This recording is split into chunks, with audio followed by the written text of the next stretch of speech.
நீங்க என்ன நமக்கு வந்து எப்படி தெரியுது? ஒண்ணா வந்து அந்தந்த கட்சி சார்ந்த, அந்த இயக்கம் சார்ந்த பத்திரிக்கை அதுல தெரியுது. அப்படி இல்ல அப்படின்னா, இந்த புஸ்தகங்க எழுதுறது அதுல. அப்புறம் அந்த மாரி அதே இது சுயசரிதை யாராவது எழுதுனான்னா, அதுலருந்து ஏதோ தெரியுது. அவ்வளோதான் தெரியுது. எ எ எல்லாம் பேசினாருன்னா, இப்போ கோவமா பேசியிருக்காரு அப்படின்னா, பெரியார் வந்து பார்த்தீங்கன்னா, ஒரு இடத்துல வந்து பார்த்தீங்கன்னா, இந்த "உங்களுக்கு எதுக்கு கர்ப்பப்பை?" அப்படின்னு பேசியிருப்பாரு. அது என்னன்னா, அதோட கான்டெக்ஸ்ட்டே வேற.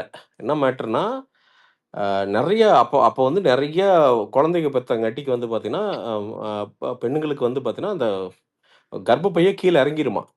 அதுக்கு வந்து ஏன் இப்படி சிரமப்படுறீங்க? அப்படி இன்னைக்கு அந்த சர்ஜரி நடக்குது. யுட்ரஸ் எடுக்கிறது வந்து இன்னைக்கு அது வந்து மருத்துவ ரீதியா நடக்குது. அதை வந்து பின்பாயிண்ட் சொல்லியிருப்பார் இப்படி. இப்ப அவரே கெட்டது பேசலையான்னு கேட்டா, கண்டிப்பா பேசியிருக்காரு. நெறைய இடங்கள்ல வந்து பார்த்தீங்கன்னா, வாய் விட்டுருக்காரு, சண்டைக்கு போயிருக்காரு இதெல்லாம். ஆனா, அப்ப அவருக்கு என்ன கோவம்ன்னு நாம என்ன போய் பக்கத்துல போய் கொட புடிச்சு பார்த்தோமா? என்னன்னு பார்த்தோம். ஸோ, நாம என்ன எடுத்துக்கலாம்னா, அவரோட நல்லத எடுத்துக்கலாம் அவ்வளோதான். ரஜினி சார் சொன்னது தான் இன்னைக்கு ஞாபகம் வருது. எனக்கு வந்து பெரியார் இதுல வந்து கடவுள் மறுப்புங்கிறது ஒரு பலகாரம். எனக்கு அது புடிக்கல. அந்த பலகாரத்த அதான் நான் இல்ல ஒதுக்கி வைக்கிறேன். இதேதான் தளபதியும் சொன்னாரு. அதான் ஆ கடவுள் மறுப்பு தவிர அவ்வளதான். மீதி அந்த அந்த எல்லாமே அ அக்செப்ட் பண்ணிக்கிறோம் ஆ அப்படின்னு. அந்த பலகாரத்த நீ ஒதுக்கி வச்சுக்கோ. ஒதுக்கி வச்சுட்டு நீ விருந்த சாப்பிடு. அவ்வளதான். பெண்ணடிமைத்தனம் உடைக்கிறது நெறைய விஷயம் சொல்லியிருக்கு. இல்ல இல்ல ஸோ அதனால இல்ல இருங்க, பெரியார் கான்செப்ட்லாம் இது அது நேத்து. இன்னைக்கு என்ன கான்செப்ட்னா, அதான் நான் ஆணையிட்டால்னு அடிச்ச உடனே அது ஒரு கும்பல் கதறிட்டே இருக்கு. விஜய் எம்ஜிஆரா இல்ல எம்ஜிஆர் ஏதான் எம்ஜிஆர் சில்வர் எம்ஜிஆர் திட்டுறானுங்க ஊப்பிங்க உடன்பிறப்புகள். ஏங்க அண்ணே அவங்களுக்கு அண்ணே என்னன்னாங்க, சி பிரசாந்த்ண்ணே. திமுகவ தவிர உலகத்துல டொனால்ட் ட்ரம்ப் தப்பானவன், புட்டின் தப்பானவன். அடுத்து வந்து பார்த்தீங்கன்னா, உலகத்துல இருக்கிற எல்லா பிரசிடென்ட், பிரைம் மினிஸ்டர் தப்பானவங்க. ஐயா ஸ்டாலின் அவர்களையும், அண்ணன் உதயம் அவங்க 2 பேர்த்தையும் மட்டும் தான் பெருமை பேசணும். வேற எவன பெருமை பேசினாலும் அவங்களுக்கு ஆகாது. அதுக்கு நாம என்ன பண்ண முடியும் அதுக்கு? அண்ணே அது நம்ம அந்த அந்த குரூப் கூட பரவாயில்லண்ணே. இன்னொரு குரூப் இருக்கு. ம். என்ன வேலை பார்த்துக்கிட்டு இருக்காங்கன்னா, யுடிஎம்கே ஃபாலோவர்ஸ் இருப்பாங்கல்ல, அவங்கள வந்து ஸ்பேஸ் போட்டு கூப்பிட்டு, ஆ. நீங்க எப்படி வந்து நீங்க வாயை தொறக்காம இருக்கீங்க? இவரோட இடத்த இவர் வந்து க்ளோஸ் அதான் இவர வந்து இவருன்னு சொல்லிக்கிட்டு இருக்காரு. நீங்க எப்படிங்க நீங்க இது ம். இன்னும் வாயை தொறக்காம எந்த குரூப்னு கெஸ் பண்ணுங்க. எம்ஜிஆர் அப்படி பார்த்தா சத்யராஜ் சார் எல்லா படத்துலயும் எம்ஜிஆர் இமிட்டேட் பண்ணியிருப்பாரு. அது அப்ப என்ன ரைட்டுண்ணே. சத்யராஜ் சார் வந்து வந்து எம்ஜிஆர் படத்த இடத்த பிடிக்கிறதுக்கு வந்தாரா? இப்ப இல்லண்ணே பிரசாந்த், இப்ப நான் சொன்ன குரூப்புக்கு சத்யராஜ் பிடிக்காது. ஆ. யாரு தான்டா பிடிக்கும் அப்புறம்? ஒரே ஒரு ஆள் தான். இல்ல இல்ல எல்லா இல்ல இல்ல எல்லாருமே எம்ஜிஆர் இதுல சொல்றாங்க. ஹைலைட் என்னன்னா உங்களையும் பிடிக்காது. உங்களையும் பிடிக்காது. என்ன விட்டுருங்க. என்ன எவனுக்குமே பிடிக்காதுன்னு வச்சுக்கோங்க. இல்ல, இல்ல. இது இது ஒண்ணும் இல்லைங்க. எல்லாம் பைத்தியங்க. நான் அதான் அவ்வளோதாங்க. எ எ இவனுங்கனால என்னங்க? எப்படிண்ணே பேரு கரெக்டா இ அ கண்டுபிடிச்சிட்டீங்க? இ பேர் இல்ல, கரெக்டா இல்ல நான் அதான் சொல்றீங்க. சொல்றேனுங்க. இவனுங்கனால வந்து பூமிக்கும் பாரம், நாட்டுக்கும் பாரம். ஏன்னா அவங்க வீட்டுக்கும் பாரம். ஏன்னா இப்படி சைக்கோத்தனமா போய் டேய் உங்கனால ஒரு புல்ல கூட புடுங்க முடியாதுடா. இந்த அரசியலமைப்பு சட்டத்திலயோ, இந்த நாட்டிலயோ ஒரு மாற்றம் வந்துராதுடா. ஏதாவது வந்துச்சுன்னா நான் உண்மையா சந்தோஷமா வரவேற்கிறேன். ஏதாவது பண்ணுங்கடான்னு சந்தோஷம்டா. உட்காந்து கருத்த நீ பேசுன்னு பேசு. என்ன அங்க வீட்ல பார்த்தீங்கன்னா, அடுத்த நாளுக்கு சாப்பிடுறதுக்கு சாப்பாடு இருக்காது. அரிசி வாங்கி போட்டுருக்க மாட்டானுங்க. இங்க உட்காந்துட்டு பார்த்தீங்கன்னா, கம்யூனிசம், சோசியலிசம், அந்த இசம், வீர வெங்காய இசம், அண்ணே பூரா இசத்தையும் அதெல்லாம் பேசுறது. தெரியாத இசம்ண்ணே. நான் சொல்ற குரூப் வந்து அந்த நீங்க சொன்ன எந்த இசமும் தெரியாத இசம். ம்ஹ்ம். இல்ல அவங்களுக்கு ஒரு இசம் தெரியும். ரஜினி ம்ஹ்ம். இசம். ம். அவங்கள ஓடியா ஐயோ! அவங்கள ஓடியா? அவங்க ஏதோ பாவம் மன அதெல்லாம் உளைச்சல்ல இல்ல பேசிட்டு நம்ம இருக்காங்க அப்படி. நம்மளே கண்டுக்க வேணாம் தான் சொல்றாரு. எதுக்கு? அவர உடுங்க பாவம். அவனுங்களே ஏதோ ஒரு புலம்பல்ல பேசிட்டு இருக்கானுங்க. உடுங்க பாவம். ஏண்ணே ஏன் அந்த புலம்பல் இருக்கும்? இல்ல இப்ப யார் பேசுற? நீ வாய கிளறி ரேவந்த்ண்ணே. விட்டு நீ மயிரா போச்சுன்னு உட்காந்துக்குவ நீ. புதர்க்கமா பேசும்போது அதான்டா, தெரியலையா? இல்ல அதான்டா. ரேவந்த் தான். ஏன்னேன்ட்டு நீ அண்ணே மயிரா என்னண்ணே போச்சுன்னு என் வாய்ஸ உட்காந்துக்குவ. மறந்துட்டேன். அப்புறம் அதான்டா நீ நீ சொல்லிட்டு ஏன்னேன்ட்டு இல்ல உட்காந்துக்குவ நீ. நாளைக்கு அப்புறம் நாளைக்கு அவன் ஏன்னா உட்காந்து ஒரு நாளைக்கு நாளை 7 ஸ்பேஸ் போட்டு என்னைய திட்டிட்டு இருப்பான். இல்ல நாளைக்கு நான் காலைல போய் உட்காந்து அதுக்கு எதிர் ஸ்பேஸ் போட்டு இல்ல திட்டுவேன். இல்ல இதுக்கு நாளைக்கு நான் கால் மூச்ச புடிச்சுட்டு வந்து பார்த்தீன்னா, 3 மணி நேரம் உட்காந்து இல்ல ஓங்குறேன் நானு. இதுல ஹைலைட் இதானடா நீ என்னன்னா எதிர்பார்த்த? நாளைக்கு எடிட் பண்ணி 2 SS வேற போடுவானுங்க. இல்லடா நான் என்ன கேட்கிறேன்டா, நான் இல்ல ஒண்ணுமே இல்ல. பிரசாந்த். இல்ல வெயிட் பண்ணு. நான் ஒரே ஒரு விஷயம் கேட்கிறேன்டா. எனக்கு உங்கள எல்லாம் பார்த்தா பயமா இருக்குடா. ஏன்னா, டேய் எனக்கு பிரயோஜனமா இருக்கு. இந்த ஆன்லைன்ல வந்து உட்கார்ந்து ஏதோ ஒண்ணு பேசிட்டு இருக்கேன். 10 பிசகு பிரயோஜனம் இல்லாம இதெல்லாம் ஒரு சீரியஸான மேட்டர்ன்னு பேசிட்டு இருக்கீங்களே. நீங்கலாம் யார்றா? நான் கேட்கிறேன். அண்ணா நான் உண்மையா சொல்றேனே, காலையில இருந்து ஈவினிங் வரைக்கும் ஒர்க் இருக்குண்ணே. வொர்க் உண்மையாலுமே இருக்கு. சொல்றேன். அப்ப மூடிட்டு போய் தூங்குங்க எல்லாரும். முடிக்கிறேன் வொர்க் இருக்குல்ல. சொல்றது வொர்க் கேளு. இருக்குல்ல. ஆனா ஃபுல்லா ரிலாக்ஸ்க்கு என்ன கேளுண்ணே. பண்ணு? நான் சொல்றேன் கேளு. உங்க அம்மா இருக்கிறாங்க. உங்க ம் அப்பா இருக்கிறாங்க, கண்டிப்பா ம் தங்கச்சி, அக்கா, அண்ணன், தம்பி, சொந்தக்காரங்க இருப்பாங்க. என்ன ம் போய் உட்காந்து 1 மணி நேரம் பேசலாம் எல்லாத்துக்கிட்டயுமே. ம் எத்தனையோ பண்ணலாம். இங்க வந்து தான் இங்க ரிலாக்ஸ் ஆகுறீங்களோ, உங்க மைண்ட் பூரா ஜிம் ஜிம் மசாஜ் ஆகுதோ. ஜிம் ஜிம் அப்படி இல்லைண்ணே. போலாம், சாப்பிடலாம், ம். எவ்வளவு இருக்கு பண்றான் அண்ணே பையன். அது அது அது எனக்கு என்ன தெரியுமாண்ணே, அட்வைஸ் பண்றது இங்க உட்காந்து அட்வைஸ் பண்ணிட்டு இருக்கானே அவன். டேய் விடுங்கடா, போதும், விடுங்க. இல்லடா, நான் உண்மையாலுமே சொல்றேன்டா, சீரியஸா சொல்றேன். சொல்லுங்க, சொல்லுங்க. இங்க உட்காந்து அட்டி போடுறீங்கல்ல, அட்டி போட்டு ஜாலியா உட்காந்து நியாயம் பேசுறீங்களா, சரி. சரி, வாழ்க்கைக்கு பிரயோஜனமா இருக்குதா பேசுனே, சரி. ஆனா நாட்டையே நாம தான் மாத்த போறோம்னு பேசுறீங்க. ஒண்ணுமே இருக்காதுடா. இப்போ இப்போ வந்து பாத்தீங்கன்னா பிக் பாஸ் இருக்கிறவன் பூரா அப்படித்தான் நினைச்சுக்கிறான். நான் தான் பிக் பாஸ் நடத்துறேன்னு சொல்லிட்டு ஆமா. ஒவ்வொருத்தரும் ஸ்பேஸ் போட்டுருக்கானுங்க. என்ன நான் என்னாலதான் பிக் பாஸ் நடக்குதுன்னு அவன் நினைச்சிட்டு இருக்கான். இல்ல பிரசாந்த் அண்ணன் விடிய ஸ்பேஸ் போடுறாங்க, அதை சொல்லுங்க. அதான் அவன் விஜய் டிவிக்காரன்னா அண்ணா யாரா நீங்க எந்த பைத்தியக்கார? டீம்? நான் ஒரு டீம் இல்ல, எல்லா நீங்க எந்த டீம்ல ஆர்மி? 4 பேர் நீங்க சப்போர்ட் பண்ற நீங்க எல்லாம் எந்த டென்ஷன் ஆர்மி? ஆயிட்டானுங்க. நீங்க சொல்லுங்க, சவுண்ட் நீங்க ஆர்மியா டீம் முட்டா ஆனா சௌந்தர்யாவா ஆர்மியா? இல்ல இல்லடா, இல்ல ஜாக் ஆர்மியா முத்தா ஆர்மியா? இல்ல அது நீங்க ஆர்மின்னு தான் பேசுறானுங்க. நான் தான் சொன்னேன், எனக்கு 4 பேர்த்த பிடிக்கணும்னு சண்டைக்கு வந்துட்டானுங்கலாம். அது எப்படி 4 பேர்த்த பிடிக்க அப்படின்னு? டேய் இது என்னடா இது? ஏடா ஒருத்தனுக்கு ஒருத்தனையே பிடிக்கணும்னு ஏதாவது இருக்காடா? எனக்கு இவங்களெல்லாம் பிடிக்கும்டா அப்படின்னா, அப்பெல்லாம் கிடையாது. நீ முத்துக்குமரன் இது பண்ணா ஜாக்லின் பிடிக்க கூடாதான். ஜாக்லின் பிடிச்சா அவனுக்கு முத்துக்குமரன் பிடிக்க கூடாதான். இவங்க 2 பேரையும் பிடிச்சா சௌந்தர்யாவை பிடிக்காதா, பிடிக்க கூடாதாட்டக்குது. இது என்னன்னு தெரியல. அது ஒரு தனி பைத்தியம்டா அது. ஐயோ! அண்ணா அண்ணா பிரசாந்த் அண்ணா, நம்ம கணிப்பு தப்பா போயிடுச்சு பாத்தீங்களா? என்னது?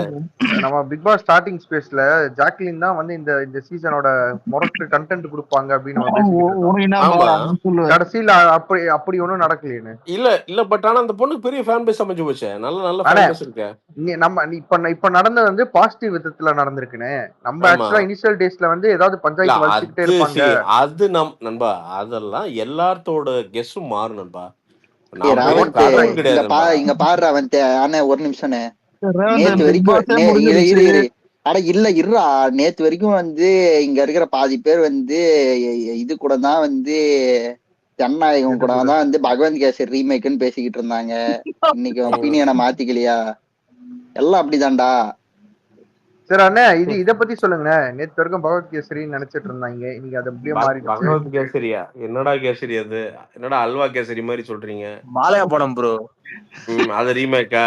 சரி இப்ப அப்படிதான் சொல்லிட்டு இருந்தாங்க. இல்ல அவனு சரி, அப்ப அந்த எதிரணி பூரா இவனுக்கு பூரா ஒரிஜினலா எடுத்து கிளின்னு கிழிச்சிட்டானுங்க.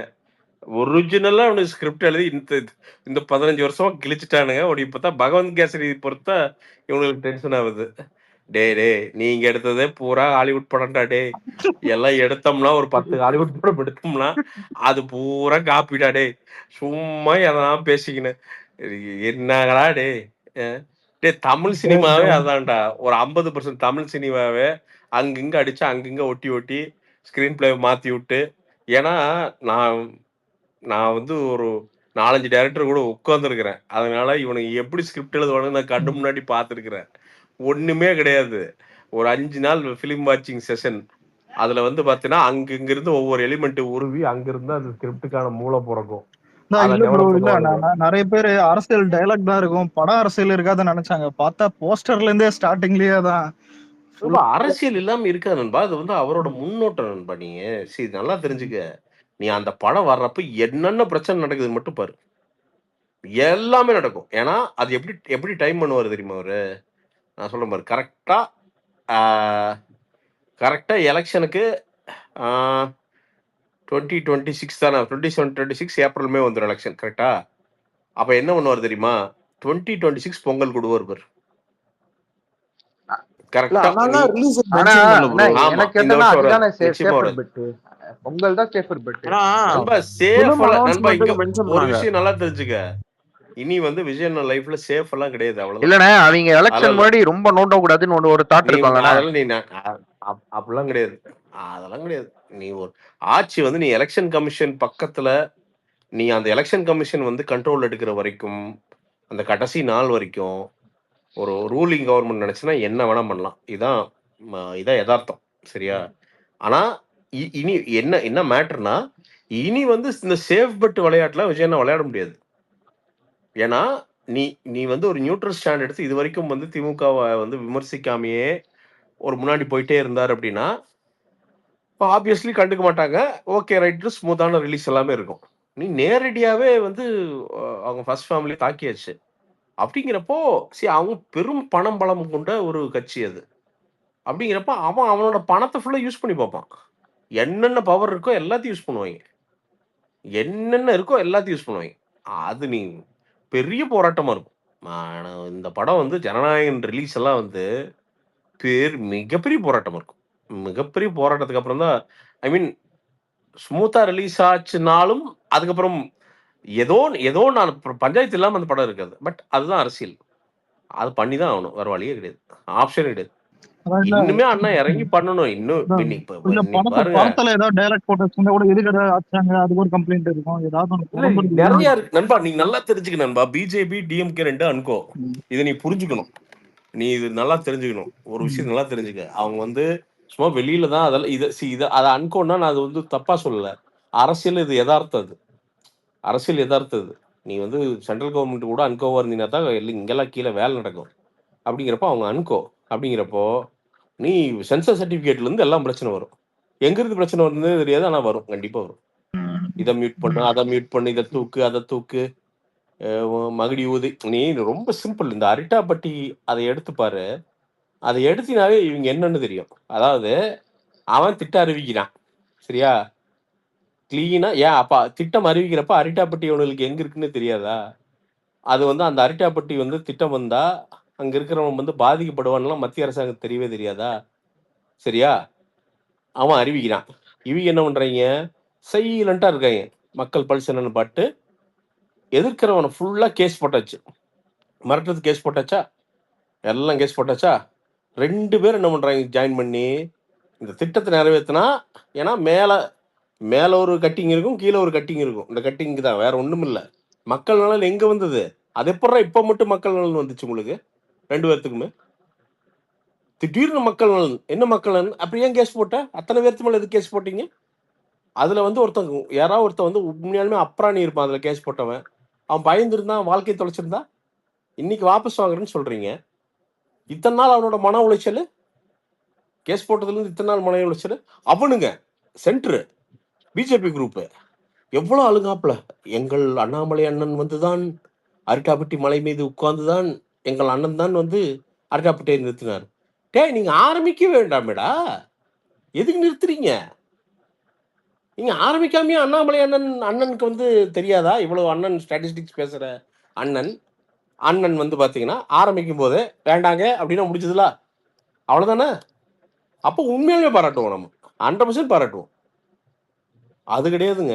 இவங்க 2 பேரும் மக்களை போடணும்னு நினைச்சான். அவன் மக்கள் நின்ட்டான். அவன் வரலாற்றில் நிற்பான். ரெட்டாப்பட்டி மக்கள் அவங்க வந்து வரலாற்றில் நிற்பான் அவன். ஏன்னா இவ்வளவு பெரிய திட்டத்தை நான் வேற எதையுமே நிறுத்த முடியலைங்க. இந்த தமிழ்நாட்டில் விளையாட்டு நினைக்காதீங்க. நினைச்சானுன்னா அன்கோ போட்டு அது எவனா இருக்கட்டும். நான் இது சொல்றேன், அதிமுக திமுக இந்த 2 கட்சியும் சொல்றேன் நான். நீ சென்டர் அன்கோ போட்டுருச்சுன்னா நமக்கு பாதகமான திட்டத்தை சரியா பிளான் பண்ணி முடிப்பாங்க. அது எப்படி நான் பக்காவா பிளான் பண்ணி அந்த ஹைவேஸே பிளாக் பண்ணி அது சூப்பரா பண்ணாங்கண்ணே. எது நண்பா? இல்ல நண்பா, அந்த போராட்டம் அவன் மக்களோட வீரம் நண்பா. அவன் என்ன முடிவு பண்ணிட்டான்னா, ஒரு நாள் ஊரு போனா உயிர் போனா மயிராச்சுன்னு நின்ட்டான். அவன் தமிழெல்லாம் நின்ட்டான். அவ்வளவுதான். தமிழன் வந்து எப்பவுமே அப்படித்தான், அங்க அம்மனே இருப்பான். ஒரு நாள் பத்திடுதுன்னா குறுக்கு திரும்பி பார்த்துருவான். நான் அவ்வளவு நீ என்னடா கொல்லுவியா வாடா பார்த்தலான்னு நின்ட்டான்.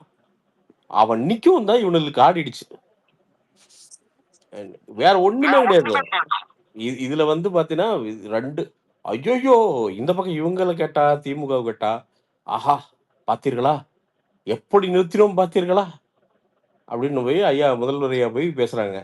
அங்க பாத்தீங்கன்னா இது அண்ணாமலையுடைய ஆக்ஷன்னாலதான் என்னையாயோ என்னையாயோ ஏயோ அப்போ வந்து மக்கள்ங்கிறவன் ஒரு அடி முட்டாள்னே நினைச்சிட்டீங்களா நீங்க? அவனை அடி முட்டாள், அவனுக்கு ஒண்ணுமே தெரியாதுன்னு நினைச்சிட்டீங்களா நீங்க? சாதாரணம் இல்லை நண்பா. 6000 ஏக்கர் விளையாட்டு இல்ல. 6000 ஏக்கர் வந்து சுரங்கம் மட்டுமே. நான் அந்த இதுக்கு மட்டுமே. அதுக்கப்புறம் நீ பாத்தீங்கன்னா நீங்க கிட்டத்தட்ட அந்த ஏரியாவே காலியாயிரும். ஆமா, அவங்க ஓனர்ஸ் இருக்கிறது அங்க எப்படி நெய்வேலி காலி பண்ணானுங்க? நெய்வேலி புதுசார் எங்க போகுது? நீ எங்க போகுது? என்ன கணக்கு, என்ன வரவு செலவு? அங்க அந்த ஏரியாவே என்னாச்சு? அவ்வளவுதான். அது சுரங்கம் தான் இருக்குது, அவ்வளவுதான். நிலக்கரி சுரங்கம் தான். அதை தாண்டி அவன் அவன் பூரா முந்திரி காடு அது. அட்டகாசமா விவசாயம் பண்ணும் நெய்வேலி. ஒண்ணுமே இல்லையே அங்க. சுரங்கம் இருக்குது, அங்க வேலை செய்யறவனு இருக்கிறான், அவ்வளவுதான். அதுதான் இருக்கும். ம். அப்ப நீ அரசாங்கம் நீ டங்ஸ்டன் எதுக்கு எடுக்கிற? யாருக்கு எடுக்கிற? டங்ஸ்டன் தலையில தூக்கிட்டு வச்சுட்டு போறானா தமிழக மக்களு? இல்ல இல்ல டங்ஸ்டன்ல நீ பங்கு கொடுக்குறியா? நான் என்ன சொல்றேன், நீங்க உண்மையாலுமே அவ்வளவு மக்களுக்கு அக்கறைங்கிறல்ல, நீ பரந்தூர் விமான நிலையத்தை ரைட் நீ நீ வந்து நிறைவேற்று, ஒன்றும் தப்பே இல்லை. நான் என்ன சொல்றேன், இல்ல நண்பா இரு, நான் சொல்றேன் கேளு. இவங்களுக்கு தெரியாத சட்டமே கிடையாது. டே லோக்கி ஸ்பீக்கர் ஆஃப் பண்ணுப்பா, அது எக்கோ அடிக்குது. நான் என்ன கேட்குறேன், இப்போ பரந்தூர் விமான நிலையம் இப்போ விஜயண்ணன் போய் பேசுகிறாங்க, உடனே வந்து பார்த்தீங்கன்னா, ஆஹா அவருக்கு என்ன தெரியும், முன்னேற்றத்தை பற்றி என்ன தெரியும், ஆஹா ஆஹாங்கிறாங்க. Right, super. இருக்கிற விமானத்தை முன்னேற்ற முடியாதா?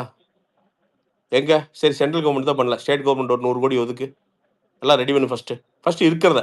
ஏன்னா திடீர்னு இன்னைக்கு நாளை கட்டிட முடியாது விமான நிலையம். இருக்கிற விமான நிலையத்தை மாடர்னைஸ் பண்ணுறதுக்கு எத்தனையோதுக்கு ஒதுக்குறீங்கல்ல அமௌண்ட்டு, ஒரு 100 கோடி ஒதுக்க முடியாதா? 100% ஒதுக்க முடியும். நாங்களே பண்ணிக்கிறோங்க, போய் சென்ட்ரல் கவர்மெண்ட்டில் கேளுங்க. நைட்டாக சூப்பராக பண்ணுங்க. இருக்கிற விமான நிலையத்தில் எல்லா ஃபெசிலிட்டிஸில் அப்கிரேட் பண்ணுங்க. பண்ணிட்டு மக்கள்கிட்ட நேரடியாக போங்க, எந்த ஒளிவு முறையும் வேண்டாம், நேரடியாக போங்க. ஐயா உண்மையாலுமே நமக்கு வந்து பெரிய இன்டர்நேஷ்னல் ஏர்போர்ட் இருந்தது அப்படின்னா நம்ம உண்மை அட்வான்டேஜ் அது, தமிழ்நாட்டுக்கு உண்மை அட்வான்டேஜ். அண்ட் இன்னொன்று, ஏர்போர்ட்டை வந்து சௌரியத்துக்கெல்லாம் கொண்டு போய் நம்ம வைக்க முடியாது, அதுவும் பிரச்சனை இருக்குது. நாம் சொல்கிற மாதிரி நம்ம இங்கே குத்த வச்சு உட்காந்துட்டு ராம்நாட்டில் ஏர்போர்ட்டை வச்சுக்கலாமே, கன்னியாகுமரியில் வச்சுக்கலாம், அப்படிலாம் வைக்க முடியாது. ஏன்னா அந்த ஃப்ளைட் ஏறுறது இறங்குறது அதெல்லாம் வந்து அந்த அத்தாரிட்டிஸ் எல்லாம் பார்த்து அது கரெக்டாக இதுக்குள்ளே பண்ணால் தான் சரியாக இருக்கும் அப்படின்னு அவங்க ஒரு வச்சுருப்பாங்க. அதில் ஒரு 1000 பேராமீட்டர் வரும், அதில் வருது. ஓகே சரி, பரந்தூர் எடுக்கிறீங்க. நான் என்ன கேட்குறேன், இந்த ஏர்போர்ட்டோட ரெவன்யூவில் 10% எவன் இடம் கொடுத்தானோ அவனுக்கு பிரித்து கொடுத்துறேன், ரொம்பலாம் வேணாம். அதெல்லாம் 90% எடுத்துக்கோ. அதெல்லாம் பண்ண மாட்டேன். இல்ல 90% எடுத்துக்க. நான் ஒண்ணுமே இல்ல, டாக்குமெண்ட் போட்டுரு. நீ என்ன சொல்ற, ஒண்ணுமே இல்ல, சுப்ரீம் கோர்ட்டு போ. ஐயா உண்மையாலுமே எனக்கு இந்த மக்கள் மேல அக்கறை இருக்குயா. ஏன்னா அவன் தான் ஓனர். ஏன் ரொம்ப சிம்பிளா லா படி சொல்றேன், அவன் ஒரு 200 வருஷமா தலைமுறையா அந்த இடத்த காத்து அதை பயிர் பண்ணி அந்த இடத்த வந்து பாத்தீங்கன்னா பாதுகாப்பா வச்சிருந்து ஒரு பொதுஜனத்துக்கு கொடுக்குறான், அரசாங்கத்துக்கு கொடுக்குறான், அதானே? அப்ப அவன் பண்றது மிகப்பெரிய தியாகம், நாட்டுக்கு பண்ற தியாகம் அது. அதான் உண்மை. அவன் இடத்த வந்து எதுக்கு கொடுக்குறான், பொதுஜனத்தோட பயன்பாட்டுக்கு தான் அவன் கொடுக்குறான். ஏர்போர்ட் எதுக்கு வருது, பொதுமக்களுக்கு தான் வருது, பொதுமக்களுக்கு அரசாங்கம் பயன்படுறதுக்கு தான் வருது. ஒண்ணுமே இல்லை. நீ யார் நீ வந்து வெளியாளெல்லாம் விட்டுரு, எவன் மெயினா அந்த கையெழுத்து போடுறானோ அந்த ஓனருடைய குடும்பத்திற்கு மொத்த ரெவன்யூல ரொம்பலாம் நான் கேட்கலையா, 50%லாம் கேட்கல, 10%. அதாவது நான் சொல்றது மொத்த 10% பிரிச்சு எவ்வளவு குடும்பம் இருக்குதோ அந்த 10% பிரிச்சு கொடு. வருஷம் டெபாசிட் ஆயிருங்க உங்களுக்கு, கொடு. மக்களை பத்தி நீ யோசிக்கிற அரசாங்கம் மக்களுக்கு செய்யறதுக்கு வழி லட்ச வழி இருக்குதுங்க. இவனுங்க அதெல்லாம் கிடையாதுங்க. இவனுங்க நண்பா இல்ல நண்பா, நான் சொல்றேன், மக்களை பத்தி யோசிக்கிற அரசாங்கம் ஒரு சாயங்காலத்துல யோசிக்கணும் நண்பா. ஒரு இன்னொரு டிஃபிகல்ட்டிஸும் இருக்கு இல்லனா பிரசாந்த், இப்போ பரந்தூர்ல வாட்டர் பாடிஸ் நிறைய இருக்கு, அத க்ளோஸ் பண்ணாங்கன்னா ஃபியூச்சர்ல நம்மளுக்கு வெள்ளம் கில்லம் வரும்ல. அதுக்கு தான் ஆர்கிடெக்ட் இருக்கிறான், அதுக்கு தான் வந்து டவுன் பிளானிங், சிஎம்டிஏ இவனுங்க எல்லாம் இருக்கிறானுங்க. அவனுக்கு தெரியாதுன்னு நினைக்கிறியா? நீ வந்து ஒரு மினிஸ்டருக்கு வீடு கட்ட சொல்லு, என் மினிஸ்டர் வந்து சொல்லிட்டான்னு வச்சுக்கோ, ஓ என் இடத்துல ஒரு குளம் இருக்கியா, ஆனா எனக்கு வீடு வேணும்னு சொன்னா பறக்கிற மாதிரியே வீடு கட்டுவானுங்க. உனக்கு தெரியாது நண்பா, இவனுக்கு எல்லாமே தெரியும். நீ ஒரு விமான நிலையத்தை அங்க இருக்கிறதெல்லாம் இந்த குளங்கள்ல 80% பாதிக்காம எனக்கு ஒரு பிளான் வேணும்னா பண்றதுக்குள்ள உனக்கு தெரியாமல இல்ல. ஆனா மேட்டர் என்ன தெரியுமா, தட்டி நிறவுனா ஈஸி அவனுக்கு, அவ்வளவுதான். உனக்கு புரியுதா? புரியுது. ஈஸி. போனா நிறவனமா, மண்ணை போட்டு போடுற, தண்ணி எங்க போனா எனக்கு என்னடா, அவ்வளவுதான். இப்ப டீவியேஷன் ஆகுது. ஒருத்தன் இருக்கான், அவன் பேர்லாம் சொல்லக்கூடாதுன்னு நினைக்கிறேன் நானு. வெறும் டிவியேஷன்ல லஞ்சம் வாங்கி மட்டும் 150 கோடி ரூபாய் வச்சிருக்கான். டிவியேஷன் என்ன தெரியுமா, இந்த வீடு கட்டுறானு இல்ல, இந்த 3வது மாடியில சிமெண்ட் சீட்டு போட்டு, நம்ம ஆளுகளையும் சும்மா சாதாரணமா சொல்லக்கூடாது, மக்களையுமே அந்த 3வது மாடியில் எக்ஸ்டென்ஷன் ஒன்று திருட்டு எக்ஸ்டென்ஷன் பண்ணலைன்னா அவனுக்கு வீடு கட்டின மாதிரியே இருக்காது மெட்ராஸ்ல. நிறைய பேர் நான் சொல்றேன். ஏன் கவர்மெண்ட் சொல்ற நாம்ஸு கட்டு கரெக்டா? ஏன் இன்னும் ஹைட்டா கட்டுற? என்ன பண்ண போற நீ? கவர்மெண்ட் ஒரு நாம்ஸ் வச்சிருக்கிறது பொழப்பெல்லாம் வைக்கல இல்ல. ஒரு நியாயமாவது வச்சிருக்கான்ல எவ்வளவு ஹைட்டு. அதுக்கு மேல என்னன்னா கொஞ்சம் கட்டுறது. கட்டிட்டு சார் டிவியேஷன் சார் கொஞ்சம் பார்த்து பண்ணி விடுங்க சார் அப்படின்னா இப்படி சேர்த்தவ மட்டும் ஒருத்தங்கிட்ட 150 கோடி ரூபா இருக்குது காசு. இந்த மாதிரி எத்தனை பேர் இருப்பான்னு நீ நினைக்கிற உள்ள வாழ்றானுங்க நண்பா? நீ தொடவே மாட்டானுங்க. வீட்டை முடிஞ்சா வந்து இவனுக்கு அரசாங்கம் சரியான முடிஞ்சா அவனுக்கு மெட்ராஸ்ல எதுல டீவியேஷன். இப்போ பொழுதுனிக்கும் போய் ஏழைய ஒண்ணும் இல்லாத வீட்டுல எல்லாம் போய் பாத்திரம் தூக்கி வீசுறானு இல்ல. அவன் பாவம் ஏதோ பாத்தீங்கன்னா அந்த அந்த சாக்கடை பக்கத்துல ஏதோ வாழை வழி இல்லாம வந்து பாத்தீங்கன்னா ஏதோ ஒரு ஓட்டு வீட்டை கமுத்தி ஏதோ ஒரு 4 செங்கலை வச்சு படுத்துட்டு இருப்பான் பாவம். அவன் அங்க அந்த வீட்டை அவன் ஒண்ணும் இல்ல, அது ஒரு மீறி போனா ஒரு 100 ஸ்கொயர் ஃபீட் வந்துடும். அந்த 100 ஸ்கொயர் ஃபீட்டை வந்து அவனுக்கு ஆக்கிறதுக்கு அவன் 40 வருஷம் சண்டை போடுவான். சண்டை போட்டு எப்படியாவது காப்பாத்திடலாம், இதை நம்ம புள்ள பையனுக்கு கொடுத்துடலாம், அவ்வளவுதான் நண்பா. அதுல என்ன அவன் என்ன பெரிய என்ன அம்மானி ஆகிறான் அந்த 100 ஸ்கொயர் ஃபீட்ல. அவன் ஏன் அங்க இருக்கிறான்னா வேலைக்கு போறதுக்கு பக்கமா இருக்குங்கிறது தான். ஏன்னா இவனுக்கு வந்து குடிசை மாற்று வாரியம் கொடுத்தானுங்கன்னா அதை கொண்டு போய் காஞ்சிபுரத்துல செங்கல்பட்டுல இல்ல கொண்டு போய் உளுந்தூர்பேட்டையில வச்சிடறானுங்க. அங்கிருந்து அவன் வேலைக்கு வர்றதுக்கு அவனால முடியறது இல்லை. அதனாலதான் ஊருக்கு நடுவுல அவங்க இருக்கணும்னு நினைக்கிறாங்க. இப்போ அவங்களெல்லாம் நைட்டோட நைட்டா போய் ஜேசி வச்சு தட்டுற இல்ல. எங்க அப்பர் மிடில் கிளாஸ் பணக்காரன் பில்டிங் டிவிஎஸ் போய் முடிஞ்சா இடியே பார்ப்போம் ஒரே நைட்ல போய் இடிங்க. இல்ல பணக்காரர் எத்தனை பேர் ஆக்குபை பண்ணி வச்சிருக்காங்க அந்த 100 கோடி ரூபாய் வீடு 50 கோடி ரூபாய் வீடு எங்க போய் இடிச்சிருங்க பார்ப்போம். அப்ப இங்க என்னன்னா ஒண்ணும் இல்லாதவனுக்கு இங்கெல்லாம் வாய்ஸே இல்லை நண்பா. ஒண்ணும் இல்லாதவன்லாம் இந்த நாட்டுல வந்து என்னன்னா அவனும் ஒரு செவரு ஒண்ணு நண்பா, அவ்வளவுதான். இப்ப பரந்தூர்ல என்னன்னா திருப்பி அதான் அங்க இருக்கிறவன் யாரு இல்லண்ணா அந்த ரூல் ஒண்ணு வந்திருக்கு இல்லண்ணா 2013ல. அங்க இருக்கிறவங்க அவங்களுக்கு பிரச்சனை இல்லைன்னா அவங்களுக்கு லைக் அங்க இருக்கிற குரூப் ஆஃப் பீப்புளுக்கு ஆட்சேபம் இல்லைன்னா அவங்க அந்த லேண்ட் கொடுத்தா மட்டும்தான் எடுத்துக்கணும். அப்படி அவங்களுக்கு வந்து ஆட்சேபம் இருந்ததுன்னா நீங்க எடுத்துக்க கூடாதுன்னு சொல்லி ஒரு ரூலே இருக்குன்னு. அப்படி எல்லாம் பார்த்தா நீ நிறைய விஷயம் வந்து குறைதீர்ப்பு கூட்டம் வச்சு குறை கேட்டு அதுல வந்து குறைகள்லாம் இருந்ததுன்னா நிறுத்தணும்னால நிறைய ரூல்ஸ் இருக்குது. எந்த ரூல் இவனுக்கு ஃபாலோ பண்றானு நீ சொல்லு. அதெல்லாம் சும்மா நண்பா, கண் துடைப்புக்கு நடக்கிறது. அதெல்லாம் கணக்கு விடுதல எழுதிட்டு போயிடுவானுங்க. ரூல் இருக்கு, ரூல் புக். இந்த ரூல் புக்ல எத்தனை இருக்குது? ரூல் புக்ல லஞ்சம் வாங்க வேண்டாம் தான் இருக்குது. மெயின் ரூல் அதுதான். லஞ்சம் வாங்காத, பெருசா லஞ்சம் வாங்காத, நாட்டை கொள்ளையடிக்காதீங்கிறது முதல் ரூல். எவன் கேட்கறான்? அப்புறம் இந்த ரூல்ல இவனுக்கு ஃபாலோ பண்ணுவானு நீ நினைக்கிறியா நண்பா? அதான் சொல்றேன் நண்பா, மக்களுக்கு நல்லது நினைக்கிற அரசாங்கம் மக்களை வஞ்சிக்காம வழி கண்டுபிடிக்க முடியும். அப்ப எல்லாம் போய் இப்ப என்ன ஜெர்மனிலயுமே சுவிட்சர்லாண்ட்லயும் பூரா ஏரி நிறைய வந்து ஏர்போர்ட் கட்டி வைக்கிறான். வழி கண்டுபிடிச்சிருப்பான். இப்போ ஏரி இருக்கா, சரி ஓகே அங்கேயே ஏரி இருக்கு அப்படின்னா அதை பாதிக்காம என்ன பண்ணலாம், அதை சுத்தி என்ன பண்ணலாம், உட்காரு. உலகத்தில் இருக்கிற ரெனவுண்ட் ஆர்கிடெக்ட்ஸ் உள்ள கொண்டு வந்து வேலை பாரு. அவன் ஒரு பிளான் சொல்லுவான். ஒண்ணுமில்லாத சவுதி அரேபியா, ஒண்ணுமில்லாத துபாய், அங்க எண்ணெய் இருக்குது. ஆனா அங்க வந்து பில்டிங்கே கட்டுறதுக்கு தகுதி இல்லாத அந்த மணல் இதுல அவ்வளவு பெரிய நகரங்களை உருவாக்கி இருக்கிறான் ஆர்கிடெக்ட் ஹெல்ப்போட. ஏன்னா அந்த நாட்டு மண்ணை அவன் வந்து அந்த நாட்டை அவன் லவ் பண்றான். அவன் துபாய் என்ன ஆக போகுதுன்னு ஒண்ணும் இல்லை. நான் கூட போட்டிருப்பேன். என்கிட்ட ஃப்ரெண்ட் ஒருத்தன் சொன்னா துபாயில 2020 துபாய் முடிஞ்சுதுறான்னா. இது துபாய் கூட விடுங்க, நான் சவுதியில இருந்திருக்கேன் சின்ன வயசுல. ஓகேவா, அப்பெல்லாம் ஒண்ணுமே இருக்காது. இப்போ நான் ரீசெண்டா போனப்போ பார்த்தா மிரண்டுட்டேன். அப்படியே வேற மாதிரி நண்பா. அவன் அந்த நாட்டை வந்து விரும்புறான் நண்பா, லவ் பண்றான் நண்பா. வெறும் மொட்டை பாலைவனம் நண்பா அது.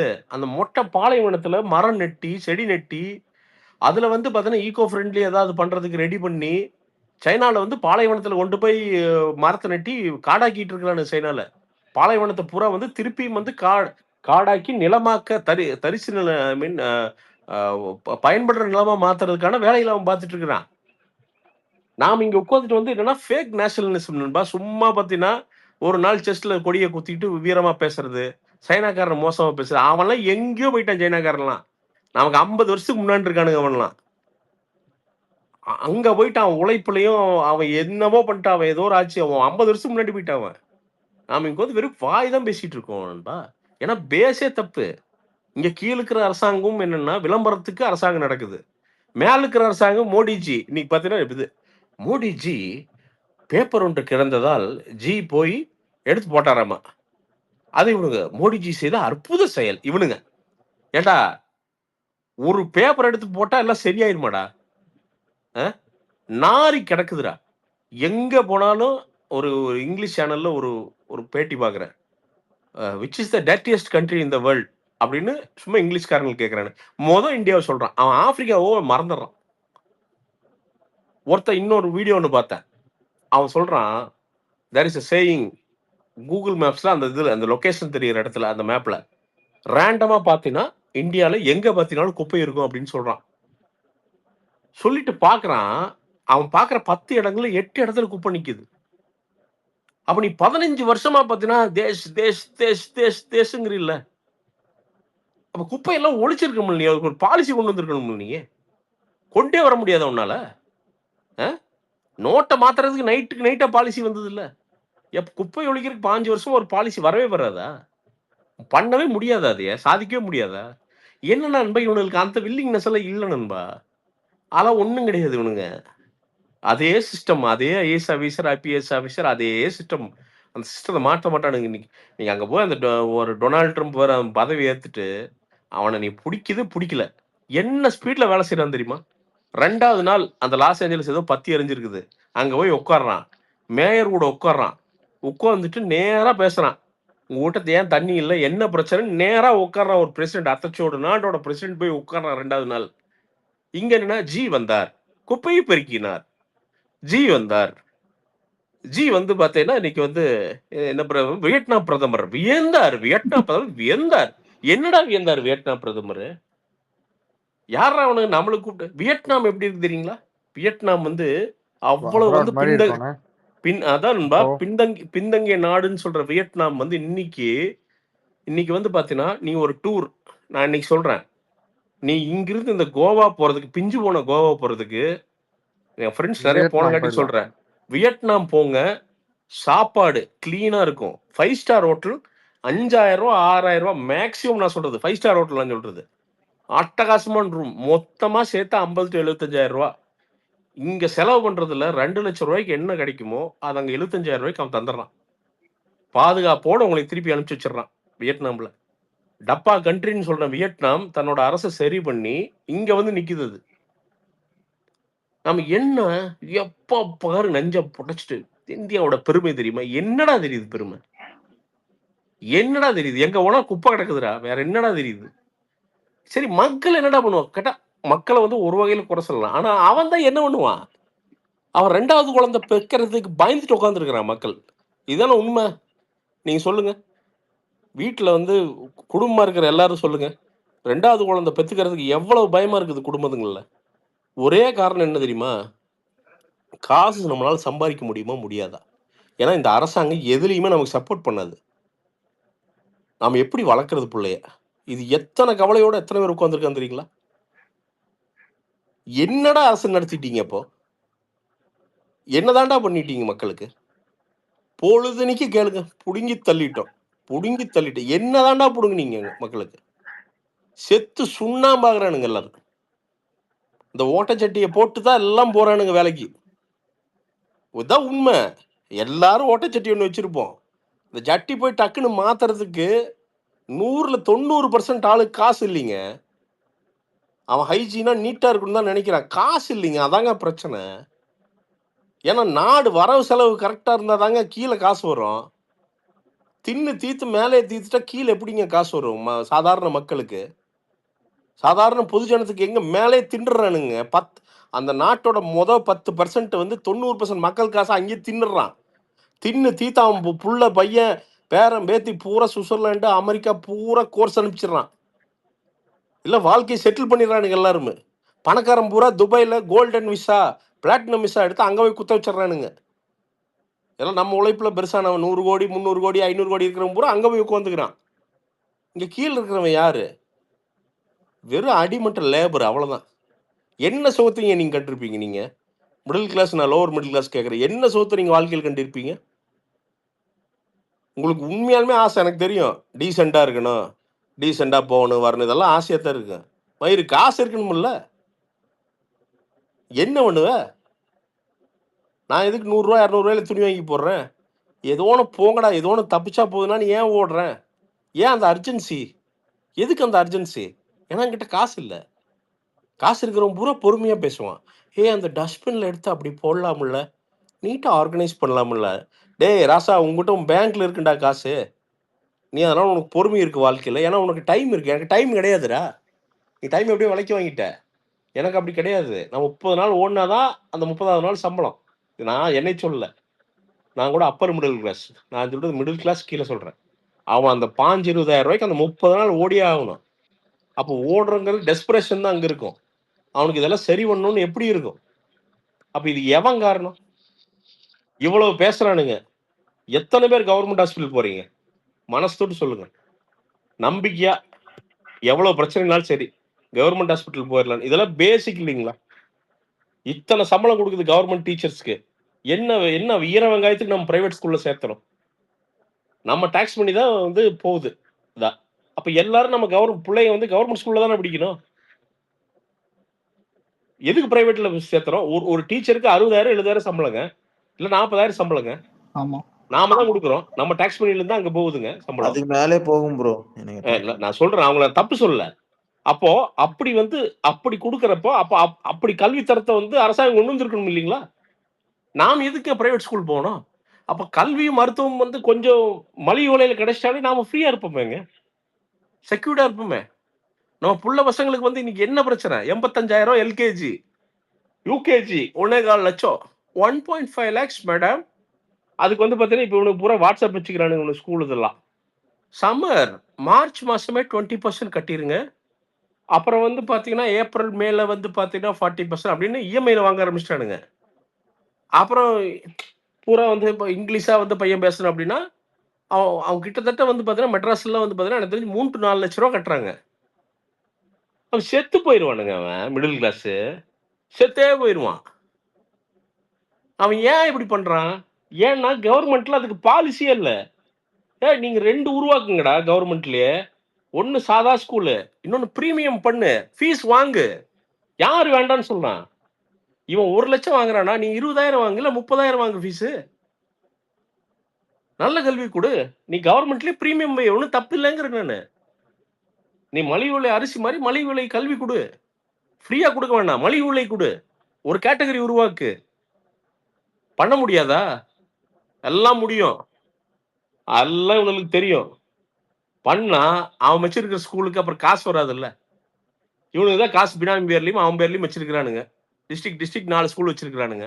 அப்புறம் அதெல்லாம் இங்கிருந்து காசு வரும். உங்களை எல்லாம் பைத்தியம் நினைச்சிருக்கானுங்க இவனுங்கெல்லாம். அதனாலதாங்க நம்ம சாகறீங்க, வேற ஒண்ணுமே கிடையாதுங்க. இது மாறுன்னு நினைக்கிறீங்களா? இந்த எலெக்ஷனுக்கு எவ்வளவு தெரியுமா காசு வச்சிருக்கானுங்க? நான் யாருன்னு சொல்ல, 1.5 லட்சம் கோடி வச்சிருக்கானுங்க. 1.5 லட்சம் கோடி இறக்க போறானுங்க. யாரு நீங்களே கெஸ் பண்ணீங்க? 1.5 லட்சம் கோடி நீங்க இறக்குனீங்கன்னா அவன் என்ன பண்ணுவான்? கிட்டத்தட்ட விலைக்கு வாங்குறானுங்க தமிழ்நாட்டை. அவ்வளவுதான். 2026ல என்ன பண்ணுவான்? மக்கள் குத்தி விட்டு போவான். அவ்வளவுதான். நீங்க யாருங்க எதிர்த்து போட்டியிட முடியும்? எவங்க எதிர்த்து கேள்வி கேட்க முடியும்? சிஸ்டத்துக்குள்ள சிக்கி செத்து புழிஞ்சு வெளியில வர்றாங்க. அவ்வளவுதான். இதுதாங்க உண்மை. இதுதான் உண்மை. நீங்க எல்லாரும் டிப்ரெஸ்டா, உங்களுக்கு எல்லாத்துக்கும் கோபம் வர்றதுக்கு காரணம் இதுதாங்க. ஏன்னா நம்ம கவர்மெண்ட் தப்பு, வேற ஒரு வெங்காயம் கிடையாது. இந்த சிஸ்டம் எல்லாமே தப்பாயி சுரண்டங்காட்டிக்கு உங்களுக்கு அது உங்களுக்கு வந்து சப்கான்சியஸா அது பயங்கரமா அஃபெக்ட் பண்ணுது. அதை எங்க போய் விடுறதுன்னு தெரியாது. அதனாலதான் ஒரு படம் மோசமா அவனைய காரி கழுவி ஊத்துறீங்க, அந்த கோபம் தான். அதாவது தப்பு வந்துச்சுன்னா நீங்க எவனை திட்டுன்னு தெரியாது உங்களுக்கு. நீங்க பஸ்ட் ஆகுறதுக்கு காரணம் அதுதான், வேற ஒண்ணுமே கிடையாதுங்க.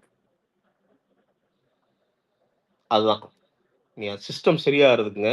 எவனோ ஒருத்த உடைச்சு அடிச்சு மாத்தணுங்க எல்லாத்தையும்.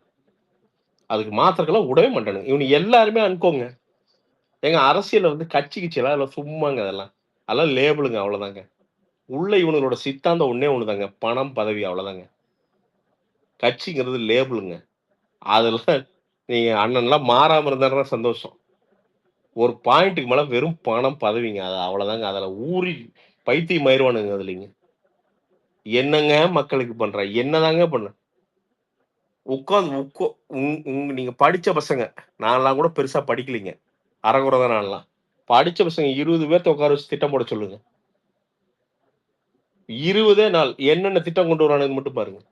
ரோட் ஃபெசிலிட்டி கூட நல்லா இல்ல. ஏதோ மெயின் சென்னையிலே நல்லா இல்ல அது. பிரதர் ரொம்ப சிம்பிள் பிரதர். இந்த கவர்மெண்டோட எக்கனாமிக்ஸ் ரொம்ப சிம்பிள் பிரதர். கவர்மெண்டோட எல்லா வரவும் வரியா போகுது. இல்லன்னா அவங்க நடத்துற பிசினஸா போகுது. டாஸ்மார்க் மாதிரி. இவ்வளவுதான். அப்போ அந்த செலவு எப்படி இருக்கணும்? சம்பளங்கள் எல்லாமே கம்மியாகணும். ஒரு கம்பெனி நடத்துறீங்க. ஒரு கம்பெனி வந்து பாத்தீங்கன்னா ஒரு 40 பேர் வேலை செய்றாங்கன்னா அந்த கம்பெனி மேனேஜ் பண்றதுக்கு எத்தனை பேர் இருக்கணுங்க? 4 பேர் இருந்தா போதும். அப்படி இருந்தா தான் கீழ இருக்கிறவனுக்கு சரியா சம்பளம் போகுங்க. அந்த கம்பெனி வந்து பாத்தீங்கன்னா மேல இருக்கிற மேனேஜ்மெண்ட் தின்னா ஸ்லிம்மா இருந்தா தான் கீழ இருக்கிறது எல்லாமே எஃபிஷியன்ட்டா நடக்க முடியும். இன்னொன்னு தயாரிக்கிற பொருள் சீப்பா இருக்கும்.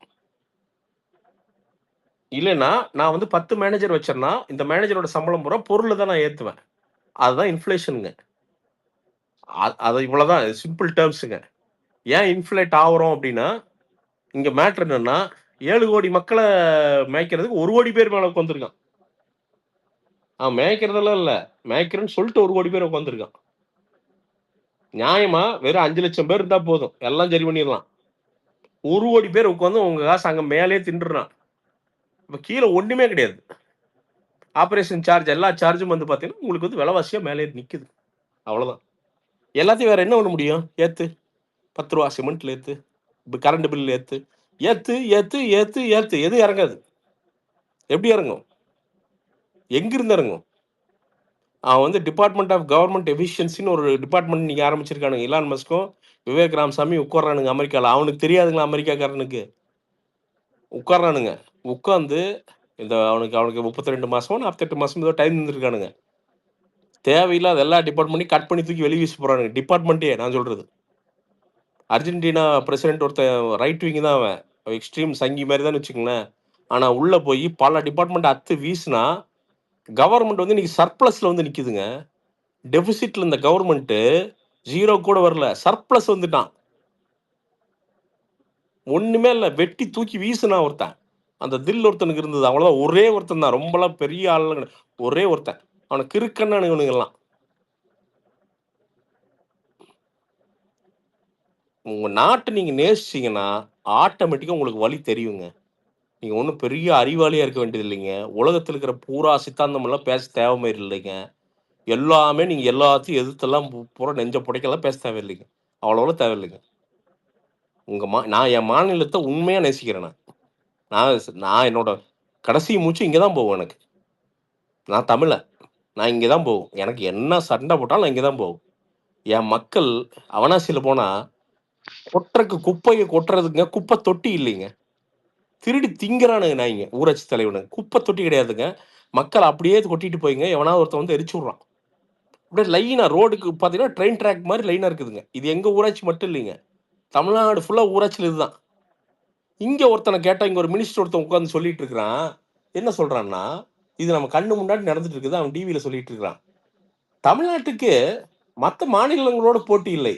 மற்ற நாடுகளோடு தான் போட்டி. யாரு கூடடா? ஹைட்டி, சொமாலியா இதெல்லாமா? யாரு கூட தான்டா போட்டி போடுறீங்க நீங்க? ஏடா வெக்கமே இல்லையாடா உங்களுக்கு எல்லாம்? நான் கேட்கிறேன். நீங்க சொல்லுங்க. உங்க குக்கிராம இல்ல வந்து ஒரு அளவுக்கு மீடியம் சிட்டினா எத்தனை இடத்துலீங்க குப்பை தொட்டி இல்லாம வெறும் குப்பை அப்படியே கிடக்குதுங்க. நீங்க சொல்லுங்க. இதா ஒரு அரசாங்கத்தோட பேசிக் வேலையே இல்லையா? நீ எனக்கு நான் பெருசாலாம் விட்டுருப்பா. இதெல்லாம் பேசிக்கா இல்லையா? ஒரு ஒரு இந்த கலெக்ஷன் அப்படிங்கிறது வந்து பேஸ்ட் கலெக்ஷனுங்கிறது ஒரு பேசிக்கா இல்லையா? இது பண்ணாம நாங்கள் சிங்கப்பூருடன் தான் எங்களை ஒப்பிடுவோம். நாங்கள் ஜப்பானுடன் தான் ஒப்பிடுவோம். அப்படி இருக்கிறோம் நாங்கள். எப்பட்றா? அது எப்பட்றா வாய் கூசாம வருது உங்களுக்கு எல்லாம்? எப்பட்றா இங்க உட்கார்ந்து எப்பட்றா தைரியமா சொல்றீங்க அதைய? அவங்க மாத்தி சொல்லிட்டாங்க. ஆழ்வார்பேட்டை கம்பேர் பண்ணிருப்பாங்கன்னு நினைக்கிறேன். ஆழ்வார்பேட்டை அண்ணா நகர். அண்ணா நகர் 4 வீதி நல்லா அண்ணா நகர் இல்ல நீங்க நினைக்கிறீங்க அண்ணா நகர் கூட குப்பை மாதிரி தான் இருக்கு. சென்னை சிட்டில வெறும் ஆழ்வார்பேட்டை மட்டும்தான் கிளீனா நீட்டா பர்ஃபெக்ட்டா இருக்கும். ஆழ்வார்பேட்டை இல்லப்பா, சொனாட்டா ரோடு, கிரீம்ஸ் ரோடு. என்ன பண்ணாங்க தெரியுமா? அந்த நான் சொல்றேன் பாரு, சன் டிவி அவங்க ஓனர் ஜெயலலிதா வீடு இருந்தப்போ எத்தனை ஜெயலலிதா இருந்தப்போ ஒரு கதை சொல்றேன். இந்த அம்மா போகும்போது தலைமைச் செயலகத்துக்கு போகும்போது பாத்தீங்கன்னா என்ன பண்ணானுங்க, ரோடெல்லாம் போட்டானுங்க. வழக்கமா தலைமைச் செயலகம் ரோடு பாத்தீங்கன்னா எப்பயும் பாலிஷா, அதாவது பளபளன்னு ரோடோட இருக்கும். பெஸ்ட் குவாலிட்டி எங்கன்னு நீங்க போடணும்னா தலைமைச் செயலகம் அந்த அந்த போற வழி நோண்டி பாத்தீங்கன்னா உனக்கு என்னவோ அதுதான் தமிழ்நாட்டுல நியாயமா போட வேண்டிய ரோடு. சரியா? அது எங்கேயும் போட மாட்டானுங்க. அந்த அம்மா போனோனே ஏதோ ஒரு இடத்துல வந்து பாத்தீங்கன்னா 2 ஸ்பீட் பிரேக்கர் கூட கிடையாது. அப்படி மேல ஏறி கீழ இறக்கும். அதுல வந்து முதுகுவலி வந்துருச்சாம். இதெல்லாம் வந்து நான் உனக்கு கதைன்னு சொல்றேன்னு நினைச்சுக்காத. உண்மை அது. இது வந்துருச்சு. உண்மை என்ன பண்ணானு உண்மை தெரியுமா? அதை வந்து பிடபிள்யூடி கூப்பிட்டு அதை இதையும் பண்ணி ரோட்டை சமமாக்குறானுங்க. எனக்கு தெரிஞ்ச ஒரு பொண்ணு பஸ் குழிக்குள்ள விட்டு உள்ள ட்வின்ஸ் கரு கலைஞ்சு செத்தே போச்சு அந்த குழந்தை. ஏடா அப்ப அந்த பொண்ணு வந்து என்னடா, அந்த பொண்ணு இந்த பொண்ணு வேற வேறையாடா? அப்ப என்னடா உங்களுக்கு என்னடா வித்தியாசம்? பணம் பதவி தவிர அதான்டா வித்தியாசம். வேற என்ன? இத பண்ணானுங்க. இன்னைக்கும் பண்றானுங்க. நீங்க அமைச்சர் போற இடம், முதலமைச்சர் இல்ல போற ஒரு இடம். எக்ஸாம்பிள் சொல்றேன் சார். இப்போ ம். நான் வந்து திருமுடிவாக்கம் அந்த ரோட்ல வந்து நான் ரெகுலரா சரிங்க. ஆபீஸ் போவேன். அங்க வந்து பாத்தீங்கன்னா இப்போ லாஸ்ட் மந்த் வந்து உதயநிதி ஸ்டாலின் வந்து வந்திருந்தாரு. அந்த ம். ரோட்ல திருமுடிவாக்கம் டு நாகல்கேணி டு அந்த அந்த இது வரைக்கும் குரோம்பேட் வரைக்கும் ம். ரோட்ல வந்து ஒரு 20 ஸ்பீட் பிரேக் இருக்கும். ஏன்னா அங்க வந்து ம். லாரிங்க எல்லாம் போகும்னு சொல்லிட்டு அந்த இண்டஸ்ட்ரியல் லாரி ம். போன்றது. இவங்க வந்து அப்பா நாளைக்கு ஒரு வாரம் கழிச்சு வரான்னு சொல்லி இன்ஸ்பெக்ஷன் பண்ணணும்னு சொல்லிட்டு எல்லா ம். ஸ்பீட் பிரேக்கும் தூக்கிட்டு ரோட போட்டானுங்க. எப்படி? ஸ்பீட் பிரேக் எல்லாம் தூக்கிட்டானுங்க, ரோட போட்டானுங்க. அப்ப அது வரைக்கும் போன மக்கள் கிறுக்குனுங்களா அவனுங்களாம்? அதுக்கப்புறம் ம். வாரம் 4 நாளுக்கு ஒரு வாட்டி அங்க எல்லா இடத்துலயும் ஆக்சிடென்ட். ஒண்ணு. ரெண்டாவது ஓகே. அவனுக்கு போட்டானுங்க ரோடு. சரி ம். ரோடு போட்டான், சரி பரவாயில்ல நல்லாதான் இருக்குட பார்த்தா கரெக்டா ம். 1 மாசம் ஆச்சு ரோடு திருப்பி பொழந்துக்குச்சு. இப்ப போற அளவுக்கு இருந்தா போதும்ல பிரதர். 10 நாள் தான். அதுவும் பொழந்து இப்ப நீங்க அங்க இருந்து குரோம்பேட் அந்த ஜங்ஷன்ல இருந்து நீங்க அப்ப நாங்க இன்னொரு கான்ட்ராக்ட் சொல்லுவோம். நாங்க இன்னொரு 25 டெண்டர் இடத்துல விடுவோம். பள்ளம், இப்போ 25 இடத்துல லெஃப்ட் சைடு ஃபுல்லா தோண்டி நாங்க வச்சிருக்கான். பள்ளத்துக்கு வந்து டெண்டர் விடுவோம். அதுல ஒரு 60% அடிப்போம். அப்புறம் அவன் வந்து தார் ஊத்துற மாதிரி ஊத்துவான். இதுல அப்புறம் இன்னொரு தார் பத்துக்கும். இதுல இன்னொரு ஒரு பியூட்டி என்னன்னா, இப்போ இந்த டைம்ல வந்து தளபதி வந்து அவங்க பேனர் எல்லாம் வச்சு அந்த டேட் எல்லாம் முடிச்சுட்டு சும்மா பேனர் வச்சிருந்தாங்க. இவங்க போகும்போது அந்த பேனரை பார்க்க பிடிக்கலையாம். அங்க இருந்து இது ஒரு 12 பேனர் வந்து ஷீட்டை போட்டு மூடி வச்சிருக்கானுங்க போலீஸ்காரனு. ஓஹோ. இதெல்லாம் எங்க போய் அடுக்கும்னு எனக்கு தெரியல. இல்லைங்க, நான் இது என்ன சொல்லுங்க, ஜெனரலாவே சொல்றீங்க ஜனநாயகமாவது வெங்காயமாதுங்க. இல்ல இந்த இன்சிடென்ட் சேர்த்து இதையும் அந்த டைம்ல அதுவும் நடந்தது பிரதர். இல்ல பிரதர், இங்க நிறைய பேர் கம்முட்டு இருக்கிற காரணம் என்ன தெரியுமா பிரதர்? அவன் உயிர் இருக்காது பிரதர். நிறைய பேருக்கு என்னோட குமுறல் நிறைய பேருக்கு இருக்குங்க. ரொம்ப பேசினா இங்க உயிர் இருக்காது பிரதர். இந்த ஜவஹர் அலியா ஒருத்தர் கொன்னே விட்டானுங்க பாருங்க. லாரி விட்டு அடிச்சிருக்கானுங்க. அதாவது ஏதோ ஒரு கட்சி ஏதோ நியாயத்தை பேசக்கூடாது, உண்மையை பேசக்கூடாது, சொல்லக்கூடாது. கொன்னே ஓட்டானுங்க பிரதர். அவன் சொல்றான் பயத்துல இங்க உயிர் அதாவது பயமா என்ன எதுக்கு பயந்துருக்கானுங்க? உயிர் பொழைச்சிருமோன்னு பயந்து 2 தடவை விட்டு லாரி அடிச்சிருக்கானுங்க. நீங்க இன்னைக்கு பேசலாங்க. இன்னைக்கு நான் பேசலாம், இன்னொரு 10 தடவை பேசலாம். எந்த தண்ணி லாரி எப்ப எங்க வரும்னு எவனுக்கு தெரியுங்க? எனக்கு நான் பேசிடுவேனுங்க. ஆனா எங்க அம்மாக்கு நான் ஒரே பிள்ளைங்க, ஒரே பையன் நானு. எங்க அம்மா எங்க போய் அழுகு பாவம். இல்ல இப்போ உங்களுக்கு இல்ல இப்போ நான் பேசுற எல்லாரும் உங்களுக்கு நீங்க ஒரு அம்மா, உங்க ஃபேமிலில நீங்க ஒரு குடும்பஸ்தன், ஒரு பையனுக்கு இங்க இருக்கிற பசங்க கோவமா இருக்கிற ஒரே ஒரு பையன், அவங்கதான் அவங்க லைஃப் நிறைய இருக்கு. இதெல்லாம் இல்ல பிரதர், அதுக்கு பயந்துதான் நிறைய பேர் வாய் திறக்காம இருக்காங்க. அதான் எல்லாரும் அதுக்காக தான் பயமா கம்முன்னு இருக்கு. இப்ப ரேவந்த் இப்ப இருக்கிற எல்லாருமே இப்ப நீங்க பேசுறீங்க. இங்க இருக்கிற நண்பர்கள் எல்லாத்துக்கும் சொல்றது ஒன்னே ஒண்ணுதான், நல்லா தெரிஞ்சுங்க. தெரியாதனமா மீடியால இருக்கேன். ஏதோ ஒன்னா கூப்பிட்டா ஒரு 4 பேராவது வருவாங்க. ரொம்பலாம் பெருசா வர மாட்டாங்க. 4 பேராவது வருவாங்க. ஏதோ ஒண்ணு பேசி ஏதோ ஜாமீன் எடுக்கிறதுக்காவது ஆள் வருவாங்க. தயவு செய்து சொல்றேன், இன்னும் ஒரு 2026 வரைக்கும் எதிரில் நிக்கிற ஆள் கிட்ட நீங்க யோசிக்காத பணம் அவங்க கிட்ட இருக்குது. யோசிக்காத ரிசோர்சஸ் இருக்குது. அதை மட்டும் நீங்க யோசிச்சுங்க. உங்களுக்கு தெரியாதுங்க. நீங்க அன்னைக்கு சூட்ல உட்காந்து 10 நிமிஷம் பேசுவீங்க, வாழ்க்கை தொலைஞ்சிடும். யாரும் வரமாட்டாங்க. வந்தாங்கன்னா சூப்பர். ஆனா கடைசியில அதான் சொல்றேன். உங்களுக்காண்டி உங்க அம்மா, அப்பா, தங்கச்சி, அண்ணன் இவங்க யாராவது உட்காந்து அழுவாங்க. அப்படியே வாழ்க்கை டார்க் ஆயிரும். அதனால என்ன பேசுனாலும் சரிங்க, டிப்ளோமசிய தாண்டி பேசாதீங்க. ஒரு லைன் வச்சுக்கங்க. உங்களுக்கு குடும்பம் இருக்குதுங்கிறத மறந்துறாதீங்க. நல்லா தெரிஞ்சுங்க. இங்கெல்லாம் இந்த புரட்சி, கிரட்சி எல்லாம் படத்தோட தமிழ் சினிமால சிகப்பு சட்டை போட்டு சுத்துவானுங்க. பல்டி அடிப்பானுங்க. அதோட நின்னுச்சு அவ்வளோதான். நிஜத்துல பூரா சிகப்பு சட்டையும் அமௌண்ட்டுக்கு தான் உட்காந்துட்டுருக்கானுங்க. இங்க எல்லாம் காசு தாங்க முடிவு பண்ணுது. வேற வழி இல்லைங்க. காசு சம்பாரிச்சா நாம எல்லாருமே காசு சம்பாரிச்சாகணுங்க. இல்லன்னா இங்க ரன் பண்ண முடியாதுங்க. நமக்கு அப்படியான கவர்மெண்ட்லாம் இல்ல. வெளிநாடுகள்லாம் ஏன் கம்ஃபர்டபுளா இருக்கன்னா, அந்த நாடு வந்து அவனுக்கு இல்ல மருத்துவத்தையும், இல்ல கல்வியையும், இல்ல பிரசாந்த் ஒரே பேசிக் செலவுகளையும் அந்த நாடு பார்த்துக்குது. அதனால அவன் கம்ஃபர்டபுளா உட்காந்து சிந்திக்கிறான். புதுசா கிரியேட் பண்றான். டைம வந்து என்ஜாய் பண்றான். அதுக்கான எந்த வழிவகையும் நம்ம நாட்டுல கிடையாது. நம்ம சிஸ்டத்துல கிடையாது. ஒரு நாம ஓடுனா தான் நம்ம வூட்டுக்கு சோறு, எனக்கு நிறைய ஒரு நம்ம கேள்வி ஒண்ணு நம்ம இருக்கு பசங்களுக்கு பிரசாந்த். School fees. சொல்லுங்க ப்ரோ. எனக்கு ஒரு நிறைய கேள்வி இருக்கு. எப்படி தெரியுமா? இப்போ அந்த நம்ம சென்னை விட்டுட்டு சுத்தி இருக்கிற எல்லா 234 தொகுதியில எல்லா எம்எல்ஏவும் சின்ன வயசுல அந்த ஊருக்காக வந்திருப்பான், ஜெயிச்சிருப்பான். ஆனா எந்த ம். எம்எல்ஏ எம்பியும் தான் ஊர்ல தாம பிறந்த ஊர் நல்லா இருக்கணும், அந்த ஊர்ல மக்கள் நல்லா இருக்கணும்னு சொல்லிச்சு எவனுமே இன்னி வரைக்கும் அவங்க ஊர் யாருமே காப்பாத்துறது கிடையாது. வேற பெரிய பெரிய ஒரு நல்ல ஒரு அவங்கள வந்து அடுத்த லெவலுக்கு அந்த ஊர் மக்களையோ அந்த ஊரையோ அவங்க யாருமே காப்பாத்தணும். எனக்கு தெரிஞ்சு இந்த லாஸ்ட் ஒரு 60 வருஷமா நானும் பாக்குறேன். அந்த இடத்துல இருக்கிற அவன் ஊருக்கு போய் பார்த்தா அவன் ஊர் அப்படிதான் இருக்குது. ஏண்டா நீங்க ம். நீயும் நல்லா இல்ல ஊரும் நல்லா இல்ல அப்புறம் எதுக்குடா வரீங்க நீங்க அப்படின்னு எனக்கு சத்தியமா தெரியல. எனக்கு யார் தெரியும் சொல்றீங்க ப்ரோ? எந்த எந்த ஒரு பொலிட்டிஷியனும் சொல்றேன். அந்த சொந்த ஊரு அந்த இப்ப ப்ரோ சேலம் மாவட்டத்துல ஒருத்தர் வந்திருக்காருன்னா சேலம் மாவட்டத்தை டெவலப் பண்ணதே கிடையாது. அந்த மாவட்டத்துல என்னென்ன காசு வருது தானே பாக்குறாங்க. அப்படி சொல்றேன் நான். இந்த அத விடுங்க. இப்போ ஒரு திருவண்ணாமலையில ஒருத்தன் கட்டினான் பாருங்க. உலக டேம் பாத்தீங்களா? உலக பிரிட்ஜ். அதுதான் இல்ல அவங்க டைட்டானிக் அவங்க பிரிட்ஜ். அவங்க பிறந்த டைட்டானிக் ஊரை பிரிட்ஜ். இப்போ நீங்க சொல்றீங்க என் அவிநாசி. ஜாக் ரோஸ் இருக்காங்கல்ல. ஆமா ஜாக் ரோஸ் வந்து பாத்தீங்கன்னா, அந்த டைட்டானிக் இது பண்ணும்போது இந்த மாதிரி ஒரு பிரிட்ஜ்ல தான் வந்து ஜாக் அந்த பக்கமும் ரோஸ் இந்த பக்கம் இருந்திருக்காங்க. ம் அப்படி ஒரு பிரிட்ஜ் அது. இல்ல இப்போ நீங்க சொல்றீங்களா நான் தமிழ்நாட்டுல ம். தான் இருப்பேன், நான் இங்கதான் இருப்பேன், நான் அவிநாசி ம். திருப்பூர்காரன், நான் இங்க என் ம். ஊரை விட்டு போக மாட்டேன்னு உங்களுக்கு அந்த ஆமா. கோவம் நீங்க கூட ஒரு வாட்டி சொல்றீங்க. என் திருப்பூர்ல ம். இருக்கிற மக்கள் பனியன் பண்ற மக்களுக்கு ரொம்ப கஷ்டப்படுறாங்க, அவங்களுக்காக நான் ஒரு ஃபேக்டரி ஆரம்பிக்கணும் நீங்க ஆரம்பிச்சு ஏதோ பண்ணீங்க. So, ஆமா. ஏதோ பண்ணிட்டு இருக்கீங்க. சோ அந்த ஒரு ஆமா. உங்களுக்கு இருக்கிற ஒரு கடுகளவு ஓட்டு போட்ட மக்களுக்கு செய்யணும்னு எவனுக்குமே தோணலைன்னு தான் நான் கேக்குறேன். ப்ரோ நாம என் சக்திக்கு பிரதர் என்ன வந்து என் ஃபாலோவர்ஸ் தான் வளர்த்து விட்டாங்க. நீங்க எல்லாரும் சேர்ந்து தான். அது தெரியும். நீங்க தான் வீடியோ பார்த்தீங்க. அதுல நான் இருந்தா உங்களை காசு நேர்ல வந்தது. பாத்துருக்கேன் 3 தடவை பேசியிருக்கேன். ஓகே. இல்ல சொல்றேன்.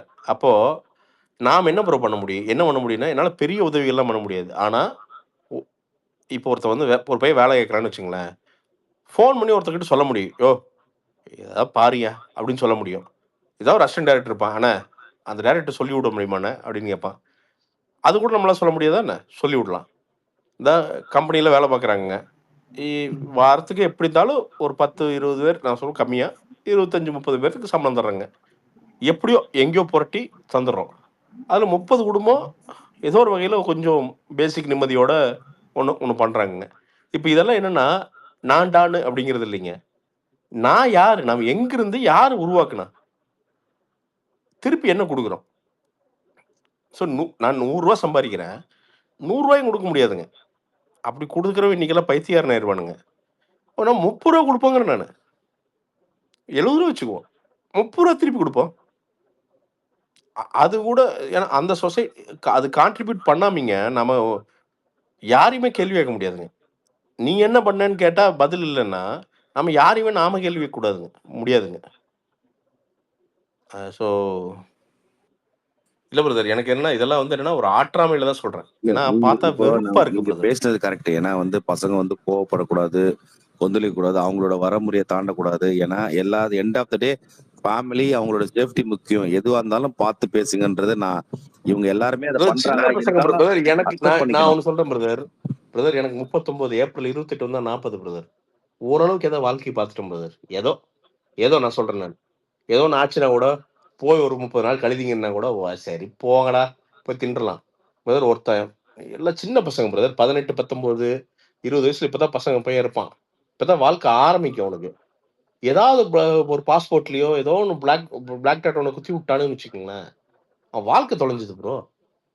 அவன் மயிரா போச்சுன்னு போயிருவானுங்க வீட்டுக்குங்க. அந்த பையன் திரும்பி பார்த்தானா அவன் வாழ்க்கை போயிருக்குங்க. நாம அந்த ஆதங்கத்துல ஏன்னா பிரதர் இவங்க இந்த சோசியல் மீடியா இன்ஃப்ளூயன்சர் இந்த ஈர வெங்காயமா ரொம்ப ஈஸி பிரதர். ஒருத்தனை வந்து தூண்டி விட்டு வேடிக்கை பார்க்கறது ரொம்ப ஈஸி பிரதர்.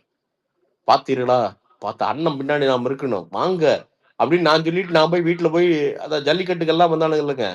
அவனாவும் பாத்தீங்கன்னா கொடி பிடிச்சி அவனுக்கு ஃபாலோவர் ஏத்திட்டு போய் வீட்டுல படுத்துட்டானுங்க. கடைசியில் அடி வாங்கினது எவனா மெரினால் இவனு நம்பி படுத்துருந்தான் பாருங்க. அவனைத்தான் போட்டு போலீஸ் பொழந்தானுங்க. எவன் ஏத்தி விட்டானு எவனுமே இல்லையாங்க. எல்லாம் அவன் பாத்தீங்கன்னா அதை வந்து ஃபேமா பணமா கன்வெர்ட் பண்ணிட்டு ஒவ்வொருத்தன் மறைஞ்சிட்டான். நம்ம அந்த அயோக்கியத்தனத்தை மட்டும் நான் என்னைக்குமே பண்ண மாட்டேன் ப்ரோ.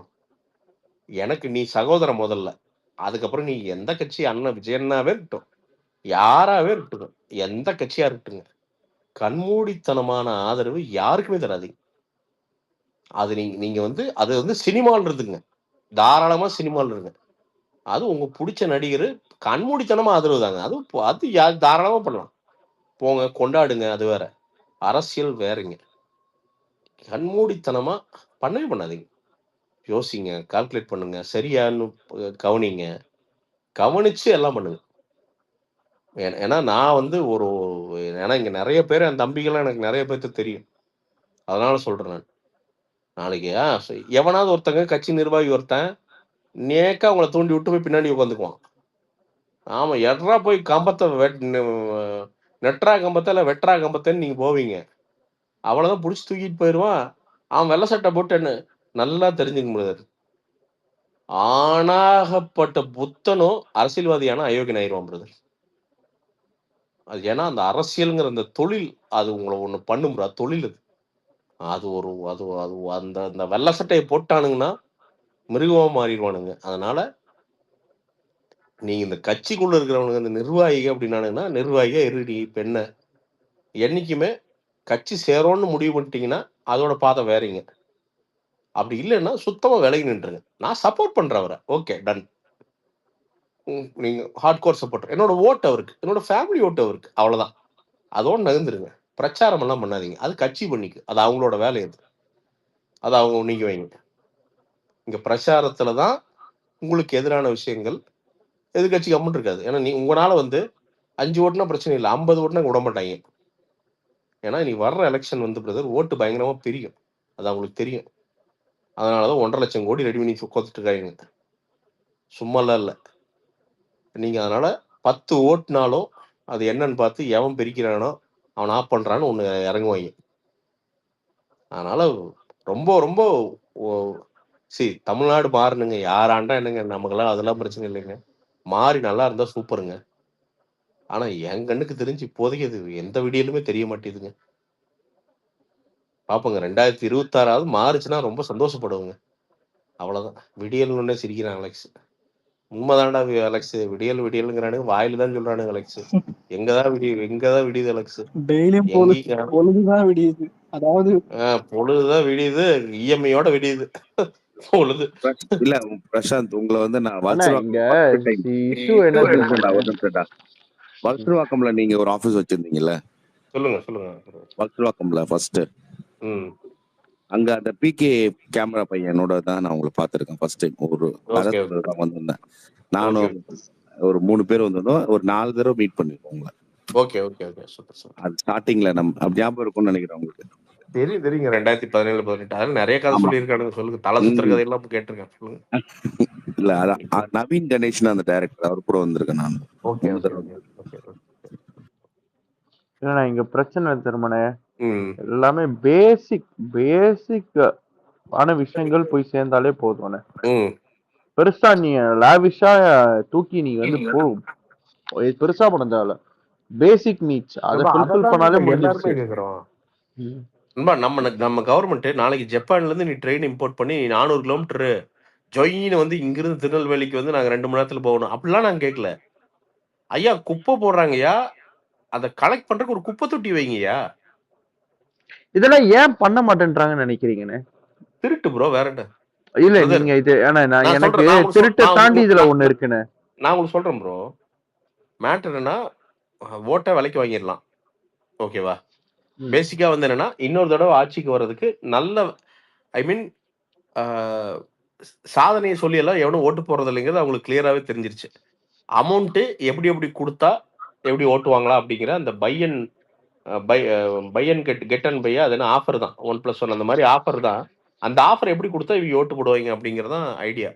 இன்னொன்று பிரதர், ஊராட்சி லெவல்ல என்னைக்குமே வந்து பார்த்தீங்கன்னா காந்தியடிகள் சொல்லியிருக்காரு, நம்மளுடைய இந்தியா எங்கே வாழ்கிறது என்றால் கிராமங்களில் தான் இந்தியா வாழ்கிறது அப்படின்னு சொல்லியிருக்காரு. அதனால தான் வந்து பார்த்தீங்கன்னா அந்த பஞ்சாயத்துகள் எவ்வளோ பவர்ஃபுல்லாக இருக்குதோ அந்த அளவுக்கு தான் ஒரு நாடு நல்லா இருக்கும் அப்படின்னு காந்தியடிகள் சொல்லியிருக்காரு. அப்போ ஒரு ஊரோட ஆணிவேர் அப்படிங்கிறது பஞ்சாயத்துகள்ங்க. அந்த வார்டு மெம்பர், கவுன்சிலர், மேயர் இவங்க எல்லாம் தாங்க ஆக்சுவலா ஆட்சி புரியறவங்க. கலெக்டர் இவங்கெல்லாம். இதெல்லாம் என்னன்னா பிரதர், கரப்ஷன் பொறையோடி போச்சுங்க. நீங்க வந்து பார்த்தீங்கன்னா, ஊராட்சி தலைவன்னு வந்து பார்த்தீங்கன்னா, ஒரு பொம்பளை பொறுப்பேற்கும். பொம்பளைன்னு சொல்லக்கூடாதுன்னு சொல்லியிருக்காங்க. சாரி. பொண்ணு பொறுப்பு இருக்கும். பொண்ணு பொறுப்பேத்துனா வெள்ளை சட்டை போட்டு அவர் புருஷர் வந்து பார்த்தீங்கன்னா, அவர் தான் இன்சார்ஜ் எடுத்துக்குவாரு. அந்த பொண்ணு வந்து வெறும் கையெழுத்து போடுறதுக்கு தான் இருக்கும். இந்த பக்கம் பார்த்தீங்கன்னா, அந்த பொண்ணை கையெழுத்து போட சொல்லுவாரு. அவனே கான்ட்ராக்ட் எடுப்பான். ஜேசிபியும் அவங்ககிட்டயே தான் இருக்கும். அவரே இன்னொரு கம்பெனி நடத்திட்டு இருப்பாரு. பிரதர், நமக்கு தெரிஞ்ச ஒரு site brother, real estate site. Just சொல்றேன் நான் உங்களுக்கு. சைட்டுக்கு அப்ரூவல். அதுக்கு மட்டும் ஊராட்சி தலைவனுங்க, அந்த ஊர்க்காரனுங்க இவனுங்க எல்லாம் சேர்ந்து 45 லட்சம் ரூபா வாங்கியிருக்கானுங்க. ஒரே ஒரு சைட் நான் சொல்றது. நான் சொல்றது, நீ அந்த ஏரியாலாம் போய் பார்த்தீங்கன்னா, இப்படிலாம் ஒருத்தர் ஊராட்சி தலைவர் இருப்பானா அப்படின்னு நீங்க பார்த்துருப்பீங்க. ஆனா அவன் அந்த தலைவர் பதவிக்கு வர்றதுக்கு 1.25 கோடி ரூபா செலவு பண்ணானா. இப்போ ரொம்ப மினிமமா ஒரு 10 to 15 கோடி ரூபா கையில இருக்குமா. வாங்குற ஓட்டு, மொத்த ஓட்டு கணக்கு பார்த்தீங்கன்னா 3 to 3,500 ஓட்டு தான் வரும். இவ்வளவுதான் வரும். இதுக்கெல்லாம் எந்த ரிஃபார்மும் கிடையாது, எதுவுமே கிடையாது. எல்லாத்துக்குமே தெரியும். ஓப்பனா தெரியும். இது நடக்குதுன்னு எல்லாத்துக்குமே தெரியும். எல்லா அரசியல்வாதிக்கும் தெரியும். அவன் எப்ப தெரியுங்களா, அந்த ஊராட்சி எலெக்ஷன் வர்றதுக்கு 3 மாசத்துக்கு முன்னாடி தான் ஊர்ல ரோடு இருக்கானே பார்ப்பான். அவ்வளவுதான். அப்படி இல்லைன்னா இந்த ஊர் பெருசுகளுக்கெல்லாம் வந்து பார்த்தீங்கன்னா கட்டிங்க பிரிச்சு கொடுத்துருவான் பிரதர். இவனுங்க வந்து பார்த்தீங்கன்னா இந்த ஜாதி கண்ட்ரோல் வச்சிருக்கானுங்க. நம்ம சாதிக்கார பசங்கள்லாம் பார்த்தீங்கன்னா, ஐயோ அவங்க கோயிலுக்கு நமக்கு நன்கொடை பண்ணியிருக்காங்க, அதனால ஓட்டு போட்டுறான். அவ்வளவுதான் பிரதர். ஓட்டை போட்டு போயிட்டே இருப்பானுங்க. அவ்வளவுதான். ஏன்னா எனக்கு இந்த ட்விட்டர் வரதுக்கு முன்னாடியே என்ன பெருசா தெரியாது. இவ்வளவு பேருக்கெல்லாம் வேலை கிடையாது, இவ்வளவு பேருக்கு வேலை கிடையாதுன்னு எனக்கு தெரியாதுண்ணே. நம்ம சுத்தி இருக்கிற ஆட்கள், ஏன்னா என்ன சுத்தி இருக்கிற ஆட்கள் எல்லாருமே ஓரளவுக்கு 10,000 ரூபாய்க்கு பசங்க பிரதர், வெறும் 10,000 ரூபாய்க்கு 12 மணி நேரம் உழைக்கிறதுக்கு பசங்க ரெடியா இருக்காங்க ப்ரோ. ஆனா அந்த வேலை இல்லைண்ணே. நான் ஏகப்பட்ட பேரு, நான் இந்த ட்விட்டர் வந்தோடனே தான் எனக்கு தெரியுது, ஏகப்பட்ட பேருக்கு வேலை இல்லைண்ணே. ஜென்ஜி வேலை வந்தா கொடுக்க இதெல்லாம் சிட்டியோட முடிஞ்சது பிரதர். இதெல்லாம் நீங்க சொல்றதெல்லாம் மெட்ராஸோட முடிஞ்சதுங்க. உள்ள போயிட்டீங்கன்னா பிரதர் எல்லாருமே இந்த குழு கட்டுறானுங்க. இந்த குழுங்குவானுங்க பாருங்க, அந்த மகளிர் குழுவோ என்னவோ குழு, அதுல இருந்தா கந்துவட்டி வாங்குறானுங்க. அதுல கட்டியே செத்து போறான் பிரதர். அதெல்லாம் 5 ரூபா வட்டிங்க. அதுலதான் அவனோட பேங்க் அதுதான். ஏன்னா அவனுக்கு வந்து கிரெடென்ஷியல்ஸே கிடையாதுங்க. அவனோட பேங்க் அதுதான். இப்போ 50,000 ரூபா வாங்கினான்னா அதுல வந்து அவன் திருப்பி கட்டுறப்ப வந்து பார்த்தீங்கன்னா 80,000 ரூபா கட்டுவான். இல்லை 1 லட்ச ரூபா கட்டுவான் மினிமம். அட்லீஸ்ட் நான் சொல்றது கட்டுறது. குழுவை கொன்னே ஓடுவானுங்க பிரதர். ஒண்ணுமே தொடச்சு எடுத்துருவாங்க பிரதர். அந்த குழுக்கு காலையில 7 மணிக்கு வரணும். மகளிர் 30 பேர் வந்தாலும் 7 பேர் 7 மணிக்கு வரணும் காலையில. அந்த மாதிரி 8 ரவுண்டு இருக்கும். அவங்க வந்து ரெகுலரா வந்தா மட்டும் தான் காசு. அந்த காசு வந்து டெய்லி வாங்குறாங்க. டெய்லி 100 ரூபாய் கொடுக்குறவங்க இருக்காங்க. நான் 3 நாளுக்கு ஒரு வாட்டி கொடுக்குறவங்க இருக்காங்க. திங்கள், புதன், வியாழன் அந்த மாதிரி அவனுங்க வாங்குவானுங்க. அவங்க வாங்கினா அவங்க வீட்டுக்கு முன்னாடி போய் நின்று சண்டை போடுறது அவனுங்க வேலையே. எனக்கு தெரிஞ்சு எங்க ஊர்லாம் இது எல்லாமே வந்து பாத்தீங்கன்னா இப்ப குழு, அது இல்லைன்னா கந்துவட்டிக்காரனுங்க. இப்ப எங்க ஊர்ல வந்து பாத்தீங்கன்னா மேக்சிமம் கண்ட்ரோல் இந்த வெள்ளை கோயில், கரூர் இவனுங்க எல்லாம் கந்துவட்டிங்க. எல்லாம் ஜுவல்லரி மாதிரி வெளில செட்டப்பா இருக்குங்க. எவனும் ஜுவல்லரிலாம் கிடையாதுங்க. கேஷா கந்துவட்டிங்க. மினிமம் வட்டி 3 ரூபா. இல்ல அதான் அவன் எப்படி பேர் வச்சிருப்பானா, லக்ஷ்மி பைனான்ஸ் கம்பெனி அப்படின்ட்டு. ஒரு பினான்ஸும் கிடையாது, கந்துவட்டிக்கு வர்றவங்க. இல்ல இப்ப எக்ஸாம்பிள் எக்விட்டாஸ், ஜனலட்சுமி, அப்புறம் வந்து ஆர்பிஎல், இவங்க எல்லாம் வந்து குழுவா ஆரம்பிச்சு வந்த குரூப். இப்போ அவங்க மல்டிநேஷனல் பேங்க். இப்போ அவங்க ஸ்டார்ட் பண்ணது அப்படிதான். அதான் இப்போ இல்ல இப்போ அதுதான் நீங்க கூட சார், இப்போ நீங்க கூட ஒரு 50 லட்சம் ரூபா ம். ஆர்பிஐல வந்து நீங்க டெபாசிட் காமிச்சீங்கன்னா, நீங்களும் ஒரு நான் எம்சி பேங்க் இந்த மாதிரி நான் வந்து மக்களுக்கு வந்து சுய விழிப்பு பண்றேன்னு சொல்லிட்டு ஸ்டார்ட் பண்ணிக்கலாம். அது யாரு ம். வேணாலும் பேங்க் கொடுக்கும். ஏன்னா அவங்களுக்கு தேவை ரிட்டர்ன் கொஞ்சம் காசு, அவ்வளவுதான். சோ அந்த மாதிரி ம். தான் இப்ப அதுவே ஒரு ஒரு ஒரு 1000 கம்பெனி இருக்கு நம்ம தமிழ்நாட்டுல மட்டுமே. ம். ம். இல்ல அதுதான் ப்ரோ. இது என்னன்னா, திருப்பி அதுதான் பிரதர். என்னன்னா, நான் வெளியில தான் பிரதர் காசு இருக்கிற மாரி இருக்கும் பிரதர். ஒண்ணுமே இல்ல பிரதர் தமிழ்நாட்டுல. சுரண்டி எடுத்துட்டானுங்க பிரதர். எடுத்து போயிட்டானுங்க. அதுவும் எல்லாம் அந்த பணத்தை குரூப் ஆளுங்க யாருன்னா அந்த வார்டு மெம்பரோட மாமன், மச்சான், அண்ணன், தங்கச்சி, இல்லைங்க. சொந்தக்கார குரூப் தான். நீங்க ஒரு விஷயம் தெரிஞ்சுக்கங்க. உங்களுக்கு வந்து மாசம் வந்து நீங்க 2,00,000 மேல இங்க காசு சம்பாரிக்கணும் அப்படின்னு நினைச்சீங்கனாலே, ஏதோ ஒரு பொலிட்டீஷியன் தயவு இல்லாம, அ அந்த அந்த சர்க்கிள்லாம் தயவு இல்லாம, பவர்ஃபுல்லான ஆட்கள் தயவு இல்லாம, தமிழ்நாட்டுல நீங்க சம்பாரிக்க முடியாது. இதான் உண்ம. ட்ரூ, ட்ரூ, நீங்க ட்ரூ. அத அது ட்ரூ. எப்படி கணக்கு போட்டு நீங்க எந்த வேலையில வேணா இருங்க, பிசினஸ் எது வேணா பண்ணுங்க. நீங்க அவன தயவு இல்லாம நீங்க பண்ணவே முடியாது. ஏன்னா, அவன் தான் காச ரொட்டேட் பண்றவன். மேல காசு இருக்கிறது அவன்கிட்ட மட்டும் தான் இருக்கு. வேற எவன்கிட்டயுமே காசு இல்ல. உனக்கு இன்வெஸ்டரா வர்றவன் எவனா இருந்தாலும் சரி, ஒரு பொலிட்டிக்கல் பேக்ரவுண்ட் ஒண்ணு இருக்கும். எங்க எங்க அப்பா நான் ரொம்ப சிம்பிள் ஃபேமிலி ப்ரோ அப்படிங்குவான். என்னடான்னு பார்த்தா அவங்க அப்பா நான் எங்கேயோ ஒரு 1000 கோடி அடிச்சிருப்பானுங்க. இல்ல இதுல இன்னொரு சிம்பிள் இது. உங்க வீட்டு வாசல்ல நீங்க ஒரு ஜல்லி போட்டு வேலை செஞ்சாலே கவுன்சிலர்ல இருந்து வார்டு மெம்பர்ல இருந்து அந்த அந்த அந்த இடத்துல இருக்க பஞ்சாயத்துக்கு வரைக்கும் ஒரு 25,000 50,000 நீங்க சும்மாவே கொடுக்கணும். அதே மாதிரி 4 கட்சியில இருந்து வருவான். அங்க எவன்லாம் கட்சி வச்சிருக்கானா அவன் சும்மா கட்சி இருந்தாலும் எல்லாருமே வரணும். வந்து காசு வாங்கிட்டு போயிடுவானுங்க. அந்த அளவுக்கு நம்ம வீடு கட்டுறது கூட எல்லாமே கொடுத்தாலும் நீ கொடுன்னுவானுங்க. இதான் அவன்கிட்ட இருக்க பிரச்சனை. நீங்க அதான் சொன்ன நம்ம எது பண்ணாலும் நீங்க சொன்ன மாதிரி அந்த தடங்களும் இருக்கும், காசு வருமா சுத்தி ஒரு சுத்தி ஒரு மக்கள் கிட்ட விஷயம் தான் வாங்குறானுங்க, வேற இல்ல எங்கேயும் வாங்கல. இல்ல இதெல்லாம் சொல்றது அதே நேரத்துல ஒண்ணும் சொல்லிக்க விரும்புறேன். ஏன்னா இதெல்லாம் பெசிமிஸ்டிக்கான விஷயங்கள். தொடர்ந்து சொல்றப்போ, ஆனா இத்தனை சண்டையிலயும் ஜெயிச்சு வர்றவன் இருக்க தான் செய்றான். இத்தனை சண்டையிலயும் விஜய்ங்கிற ஒரு ஆள் எந்திரிச்சு நிக்க தான் செய்றான். இத்தனை சண்டையில அஜித்ங்கிற ஒரு ஆள் எந்திரிச்சு நிக்க தான் செய்றான். ஸோ நம்பிக்கைய மட்டும் தளர விட்டுறாதீங்க. அப்படிதான் இருக்கும். நாம் பொறந்த நாடு அப்படி. நாம நாம நான் கொஞ்சம் சபிக்கப்பட்டவர்கள் தான் நாம. அதான் உண்ம. அதான் உண்ம.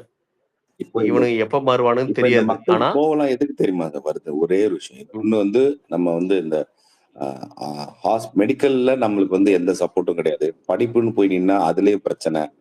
சாப்பாடுன்னு போனா அதுல பிரச்சனை. வேலைன்னு போனா அதுலயும் பிரச்சனை.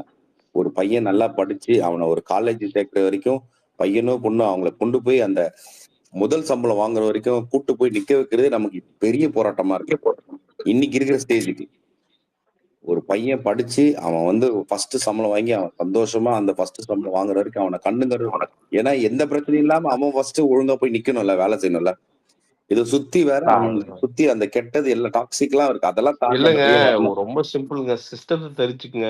சிஸ்டம் எப்படி ஆப்பரேட் பண்ணுதுன்னு தெரிஞ்சுக்குங்க. இந்த சிஸ்டத்த மேனிபுலேட் பண்ண தெரிஞ்சுக்குங்க. அப்படி மட்டும் தான் இங்க வாழ முடியும். இல்லன்னா வாழ விட மாட்டானுங்க இவனுங்க. அவ்வளோதான். ஸோ நன்றி நண்பர்களே. அலெக்ஸ் நன்றி bro. Thank you bro. Thank you பேசுனதுக்கு ரொம்ப தேங்க்யூ நன்றி bro. Prashanth. Thank you. Thank you bro. And thank you bro. Thank you all. Thank you all.